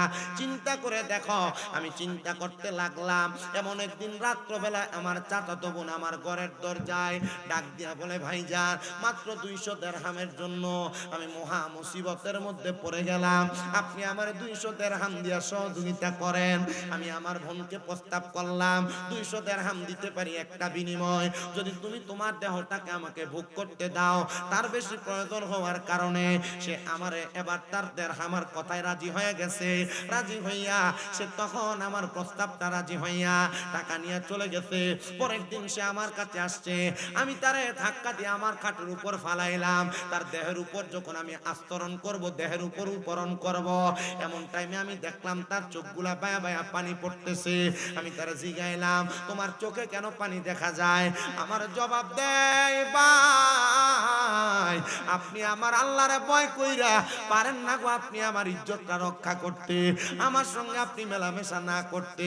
উনি ডাক দিয়া কয়, আমি তার চোখের পানি দেখে আমার মায়া লাগা গেছে, আমি ফিরে আসলাম। আল্লাহ আমি আর জানা করব না, আমি আর তার কাছে যাব না, আমি তারে ছাইরা দিছি গো আল্লাহ। আমার আল্লাহ তাআলা তখন আমার দোয়াটা কবুল করে নিছে। এমন ভাবে কবুল করছে দুনিয়ার মুসলমান, এটার উসিলা দিয়া দোয়া করার কারণে মুগার মুখ থেকে আরেকটা পাথর সরে গেছে। কোন সুবহানাল্লাহ। গুনার কাজ ত্যাগ করেন, আপনার বিপদ চলে যাবে। যত বড় বিপদ আছে গুনার কাজ ত্যাগ করেন, কি চলে যাবে? যত বড় বিপদ। 3 নাম্বার আরেকজন ব্যক্তি, তুমি দোয়া করো তোমার এমন কোন নেক কাজ আছে যেটার উসিলা দিয়া দোয়া করলে আল্লাহ তাআলা মাফ করে দিবে, এখান থেকে উদ্ধার করে দিবে। তিনি ডাক দিয়া কয়, আমার আর কোনো ভালো কাজ নাই, একটা ভালো কাজ আছে। বলে কোন ভালো কাজ? বলে আমার ভালো কাজটা হইল, আমি দুনিয়াতে চলাফেরা করা অবস্থায় আমার সম্পদ কম, টাকা কম, ইনকাম কম। আমি 2টা উটনি পালন করতাম, যেটার দুধ দহন করে বাজারে বিক্রি করতাম, আমরাও খাইতাম। আমার ওই উটনিগুলারে দহন কইরাম, যখন আমি দুধগুলা একটা পাত্রতে নিতাম, আগে আমি আমার আম্মারে খাওয়াইতাম, তারপর আমার একটা ছোট বাচ্চা তারে পান করাইতাম, তারপর আমি আমার স্ত্রীরে পান করে আমি পান করতাম। একদিন যখন আমার উটনির দুধ আমি দহন করি, দহন করে আমার আম্মা জানের কাছে যাওয়ার পর আমার আম্মা জান ঘুমায় গেছেন। আমি আমার আম্মা জানকে ঘুম থেকে জাগ্রত করি নাই। এ সন্তান, পিতা মাতার অবাধ্য হইলে আল্লাহ তাআলা বিপদ দেয়। মা বাপের অবাধ্য হইলে আল্লাহ কি দেয়? মা বাপরে বাদ দেন না, খানা দেন না, কিন্তু হৌর হরিরে কি সুন্দর আব্বু আম্মু করে ডাক দেয়, আছে না? বউয়ের কথা শুনে আপনি বাইর থেকে আইয়াই মার ধমক দিয়ালাম, বাপরে ধমক দিয়ালাম। ভাইয়ের বউ আর বউ, আমনির বউ ঝগড়া লাগছে, ঝগড়ার পর আপনি কি সুন্দর বাপ মারে উল্টা পাল্টা কইলাম যে তোমরাই ঝগড়াটি লাগাও, তোমরা থাকতে ঝগড়া লাগা। মা বাপের উপর খবরদারি করা, আঙ্গুল তোলা, গরম ভাষায় কথা বলা, তোমার বিপদটাই কানে, তোমার অভাবটাই কানে, তোমার অসুস্থতাটাই কানে। তুমি কি করবা এটা তোমার বিষয়। তবে যদি তুমি নিজে বিপদ থেকে বাঁচতে চাও, অভাব থেকে বাঁচতে চাও, টেনশন আর মুসিবত রোগ থেকে বাঁচতে চাও, আম্মা আব্বার পায়ে লুটে পড়ো, আম্মা আব্বার কদমে চুমা দাও। আল্লাহর কসম তোমার বিপদ, মুসিবত, টেনশন, অসুস্থতা সব দূর করে দিবে একজন। জোরে বলেন তিনি কে? মা বাবার অবাধ্যতা আপনাকে অসুস্থ বানাবে, আপনাকে অভাবী বানাবে, আপনাকে রোগগ্রস্ত বানাবে, চিন্তাগ্রস্ত, টেনশনগ্রস্ত বানাবে। মা বাবার কদমে পড়ে যাও, দেখবা দুনিয়ার সব তোমার ঠিক হয়ে গেছে। তিনি বলেন আমার আম্মা জান যখন ঘুমিয়ে গেছে আমি আমার দুধটা আমার ছোট বাচ্চাটারে পান করাই নাই, আমি আমার স্ত্রীরে পান করাই নাই, আমি নিজেও পান করি নাই। আমি দাঁড়ায় রইলাম আমার মায়ের পাশে। সকাল হয়ে গেছে, আমার ছোট বাচ্চাটা ওয়া ওয়া করে কান্না করে। আমার আম্মা জান আমার সন্তানের কান্নার আওয়াজ শুনে ঘুম থেকে জাগ্রত হয়ে গেছে। যখন জাগ্রত হয়েছে আমি আমার আম্মা জানে দুধ পান করাইছি। আমার মা ডাক দিয়া কই সন্তান গভীর রজনীতে তুমি আমার পাশেই দাঁড়ানো ছিলা, তোমরা নিজেরও কি পান করো নাই? না গো মা, তোমারে না খাওয়াই আমরা খাই না। বউ তোমারে লুগে লুগে নাস্তা আনতে কইছে, রাত্রবেলা বউয়ের লেগে নাস্তা ডাললা, আব্বা আম্মা কি খায় একবারও কইলা না। বউরে কত দামি দামি খানা রেস্টুরেন্টে নিয়ে খাওয়াও, আব্বা আম্মার এক মাসে 1 কেজি ফলও কিনা খাওয়াও না। বউরে শ্বশুর শাশুড়ির বাড়িতে নেওয়ার সময় আইসক্রিম ফুচকা চটপটি কত কিছু খাওয়াও, আব্বা আম্মারে নিয়ে তো কোনোদিন ঘুরতে দেয়া দামি কোনো খানা খাওয়াইলা না। সন্তান একটা বার আমার কথাটা মনোযোগ লাগাও। কত আব্বা জানার 100 টাকাও আব্বার সন্তানের কাছে খুঁজা নেওয়া লাগে। ও সন্তান তুমি কি জানো নবীর হাদিস কি বলে? আমার নবীর হাদিস বলে কোন বাবা তার সন্তানের যত সম্পদ আছে অনুমতি লাগবে না, অনুমতি ছাড়া পুরা সম্পদ যদি খরচ করে ফেলে ওই আব্বার কোনো গুনাহ হবে না। কারণ ওই আব্বার সন্তানের যত সম্পদ এগুলা সন্তানের না, এগুলা সব তার আব্বা বেঁচে থাকা অবস্থায় তার আব্বার সম্পত্তি। জবান খুলে জোরে জোরে এখন আল্লাহু আকবার। 100 টাকা খুঁজে লাগে ভূতের কাছে, 100 টাকা খোঁজা লাগে। আমি তো এখনো বলে আসছি, ইসমাইলের আম্মার কাছে বলে আসছি, তারপরও দেয় না। আমি কইছি আমার বাপে যদি দৈনিক আমার মন চাই প্রতিদিন 1000 করে হাত খরচ দিতাম না, আমার হেবারের কাছে যা দেই খরচ হড় আলা খরচ করে। আমার আব্বার কাছে যা দেই কুরসিয়া মানুষের কি বিচি করে খরচ করে। হ্যাঁ বউর কাছে জিগা বেচতে দে সে বেড়ায় বউর কাছে জিগে এরপরে দেয়। আর না না না জিগানোর কাহিনী আছে তো, কারণ তেনা কামাই করে না জোলাটা তার বেডির কাছে বাঁধে। কথা কয় না কারা তার ব্যাংটা তার বউ।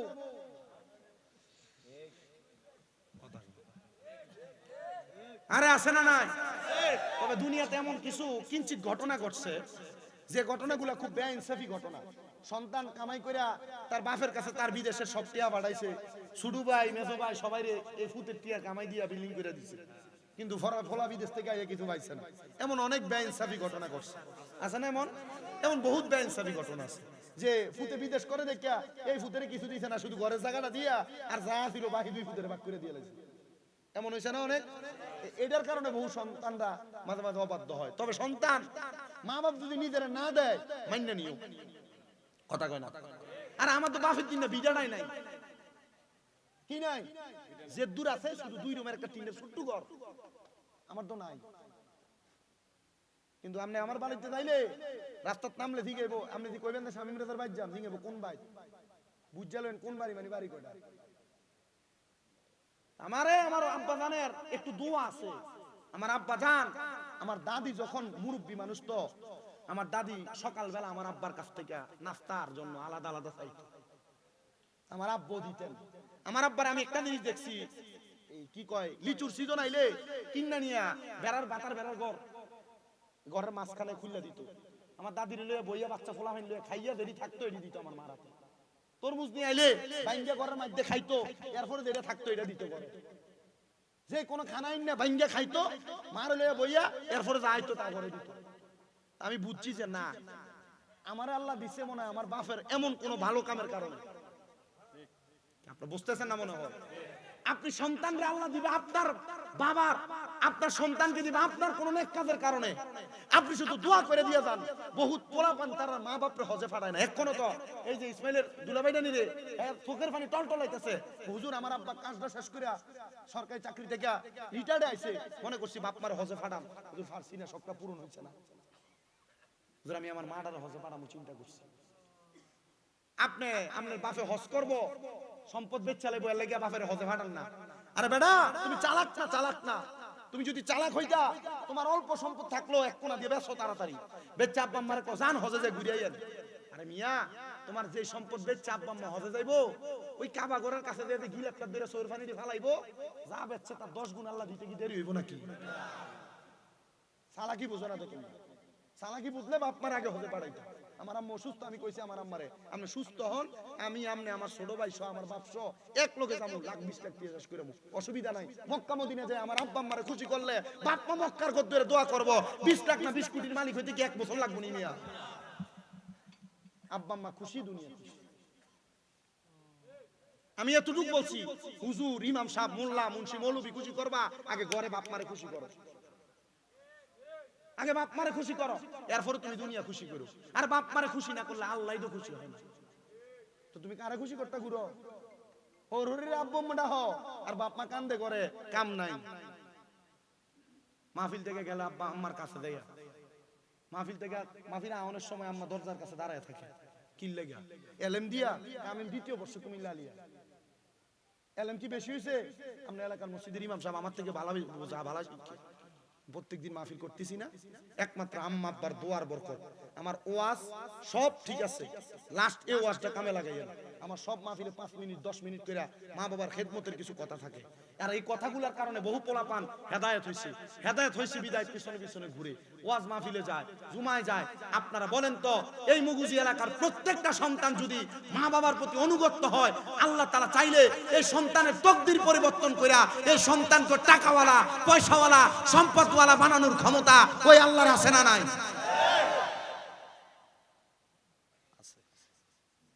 মাহফিল সফল হবে তখন।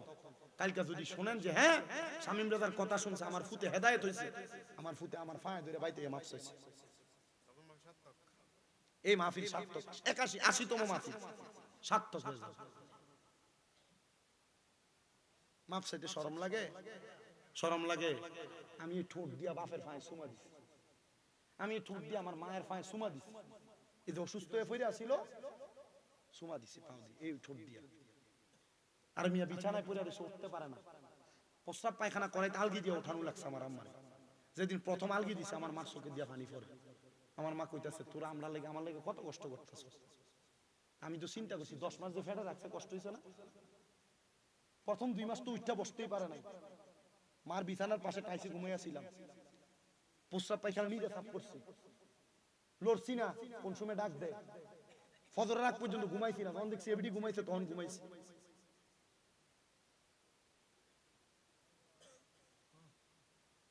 আর আপনার আম্মা আব্বা এমনি পড়ে থাকে।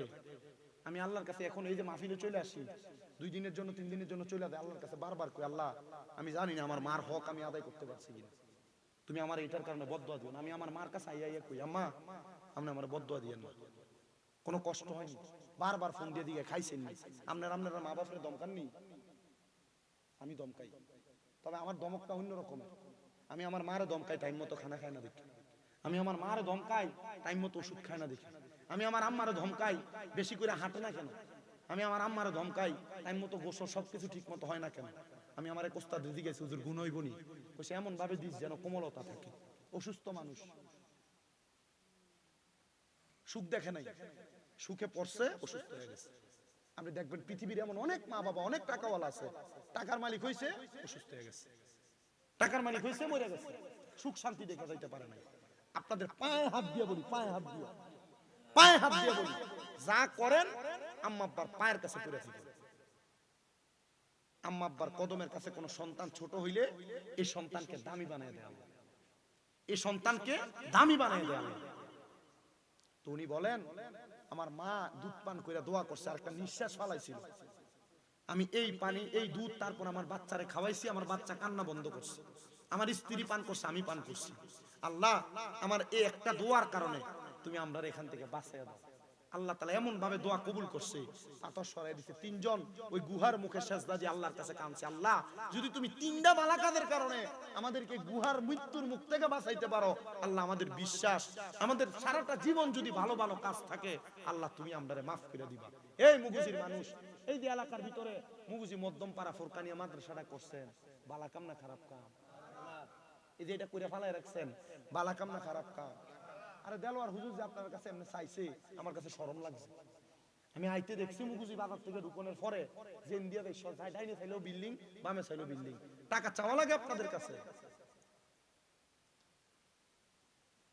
চাওয়ার দরকার নেই। আমি আমার সোহেল ভাইয়ের কাছে একটা আবদার জানাইছি, এটা উনি বলবে। শুধু আমি 5 জন মানুষ চাই যারা কইবেন যে হুজুর আমি 10,000 টাকা কইরা ভালো কাজে শরীক হওয়ার জন্য, 80তম মাহফিল 81তম হবে, হুজুর আমি 10,000 টাকা এক নম্বরে দিব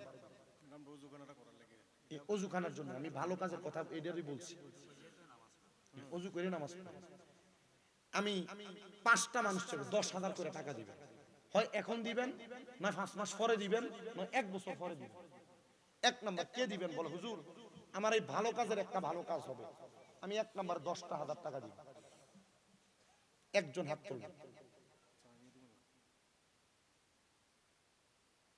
বুকটা ভেসে যায় আনন্দের ঢেউ খেলে, বুকটা ভরে যায় রবিউল আউয়ালে, পাখিরা যায় ডালে, ফুলেরা সবে হেসে খেলে বসন্ত ছড়ায়। আল্লাহ রবিউল দান করে 2000 টাকা। আল্লাহ রাতে সময় বইয়া যায়, আজান দাও গো মধুর সুরে শোনবার মনে চাই। দাসপাড়া নিবাসী মোহাম্মদ বিল্লাল ড্রাইভার সাহেব, গাউসুল আজম জিলানী অলিদের অলি যিনি, গাউসুল আজম জিলানী বাগদাদে জন্ম কুতুবে রাব্বানী, গাউস বাগদাদে জন্ম কুতুবে, বংশ তোমার হাসান হুসাইনি, আরে তুমি হইলাম ফাতেমার নয়নের মনি, দয়ার নজর দাও গো আমায় ও গো গাউসে সামদানি, বাগদাদে জন্ম কুতুবে রাব্বানি। আল্লাহ কবুল করো, মঞ্জুর করো। আব্দুল কুদ্দুস মিয়া 11 নাম্বার করে 2000 টাকা জমা। এরপরে কে দিব 12 নাম্বার 2000 টাকা শেষ। আমার নাম কিটা? বদলু মিয়া, উনিও দান করে 2।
নবী গো আমরা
शम्ह बज में हिदायत पे लाखों आ जाए खातेदार आ जाए हिंदुस्तान आ जाए खातेदार आ जाए बेनवाज उस बैनो दीनो मिल्लत पे लाखों सलाम मुस्तफा जाने रहमत पे लाखों सलाम शम्ह बज में हिदायत पे लाखों सलाम मुर्शिदी जागर पीर रो मुर्शिद इमामे आहले सुन्नत पे लाखों सलाम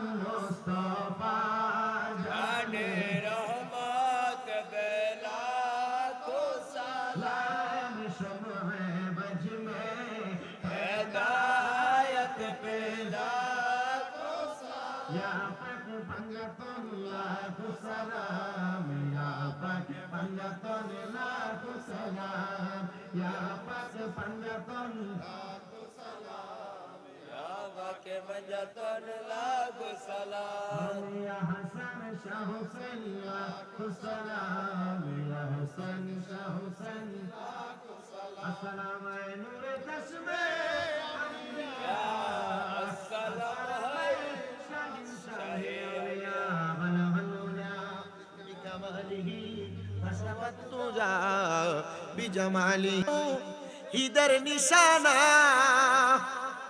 ওরে মাঝ ভান্ডারে উঠেছে তাও হিদের নিশানা ওরে ঘুমায়ো না মায়ার ঘুমে আখের জামানা আখেরি জামানা ওরে খেদমতে গো ইলে দাখিল এলমেলাদুন হবে হাসিল ওরে দুষ্ট দুশ্মন সমান হবে কিসের ভাবনা ওরে দুষ্ট দুশ্মন সমান হবে কিসের ভাবনা আরে ঘুমায়ো না মায়ার ঘুমে আখের জামানা আখেরি জামানা আরে মাঝ ভান্ডারে উঠেছে তাওহীদের নিশানা হায়রে মাঝ ভান্ডারে উঠেছে তাওহীদের নিশানা ঘুমায়ো না মায়ার ঘুমে আখের জামানা আখেরি জামানা আল্লাহ কবুল করুক আমিন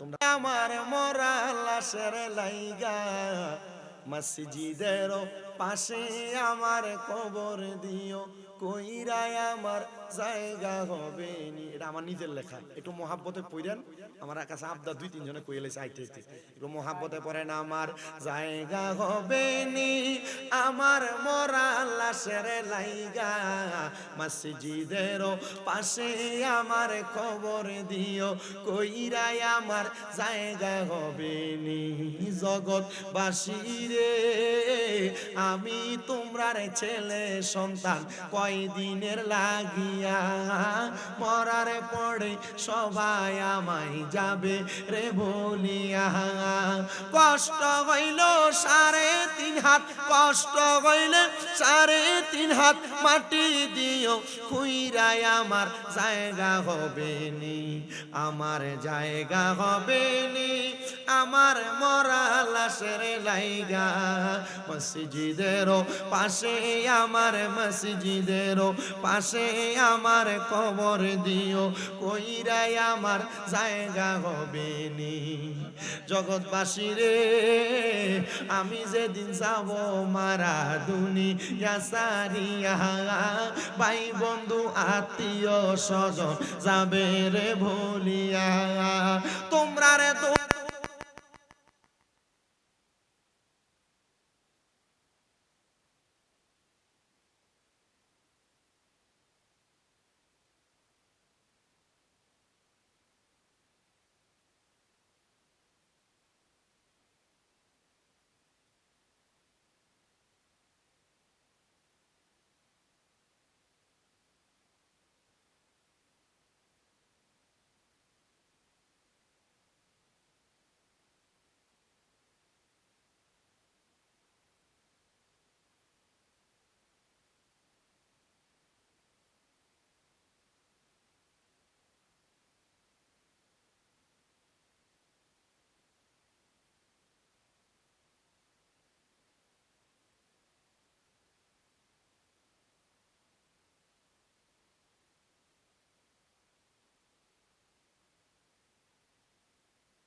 নওজোয়ান ভাইয়েরা, ছোট ছোট মাসুম বাচ্চারা, পর্দার অন্তরালের আমার কত মা বোনেরা, আল্লাহ জীবনের গুনার কথা স্মরণ কইরা দুইটা হাত বাড়াইছে গো আল্লাহ।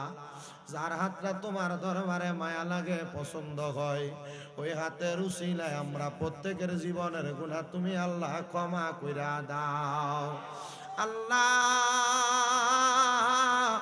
তুমি যদি আমরারে মাফ কইরা দাও, আল্লাহ কারোর কাছে জবাবদিহিতা করা লাগবে না। যদি রহমত দিয়া ভরপুর কইরা দাও, আল্লাহ তোমার রহমতের কোনো কমতি হবে না গো আল্লাহ। তোমার রহমানুর রাহিম নামের খাতিরে আমরার জীবনের গুনাহ মাফ কইরা আমরারে বেগুনাহ মাসুম বান্দা বানায়া দাও।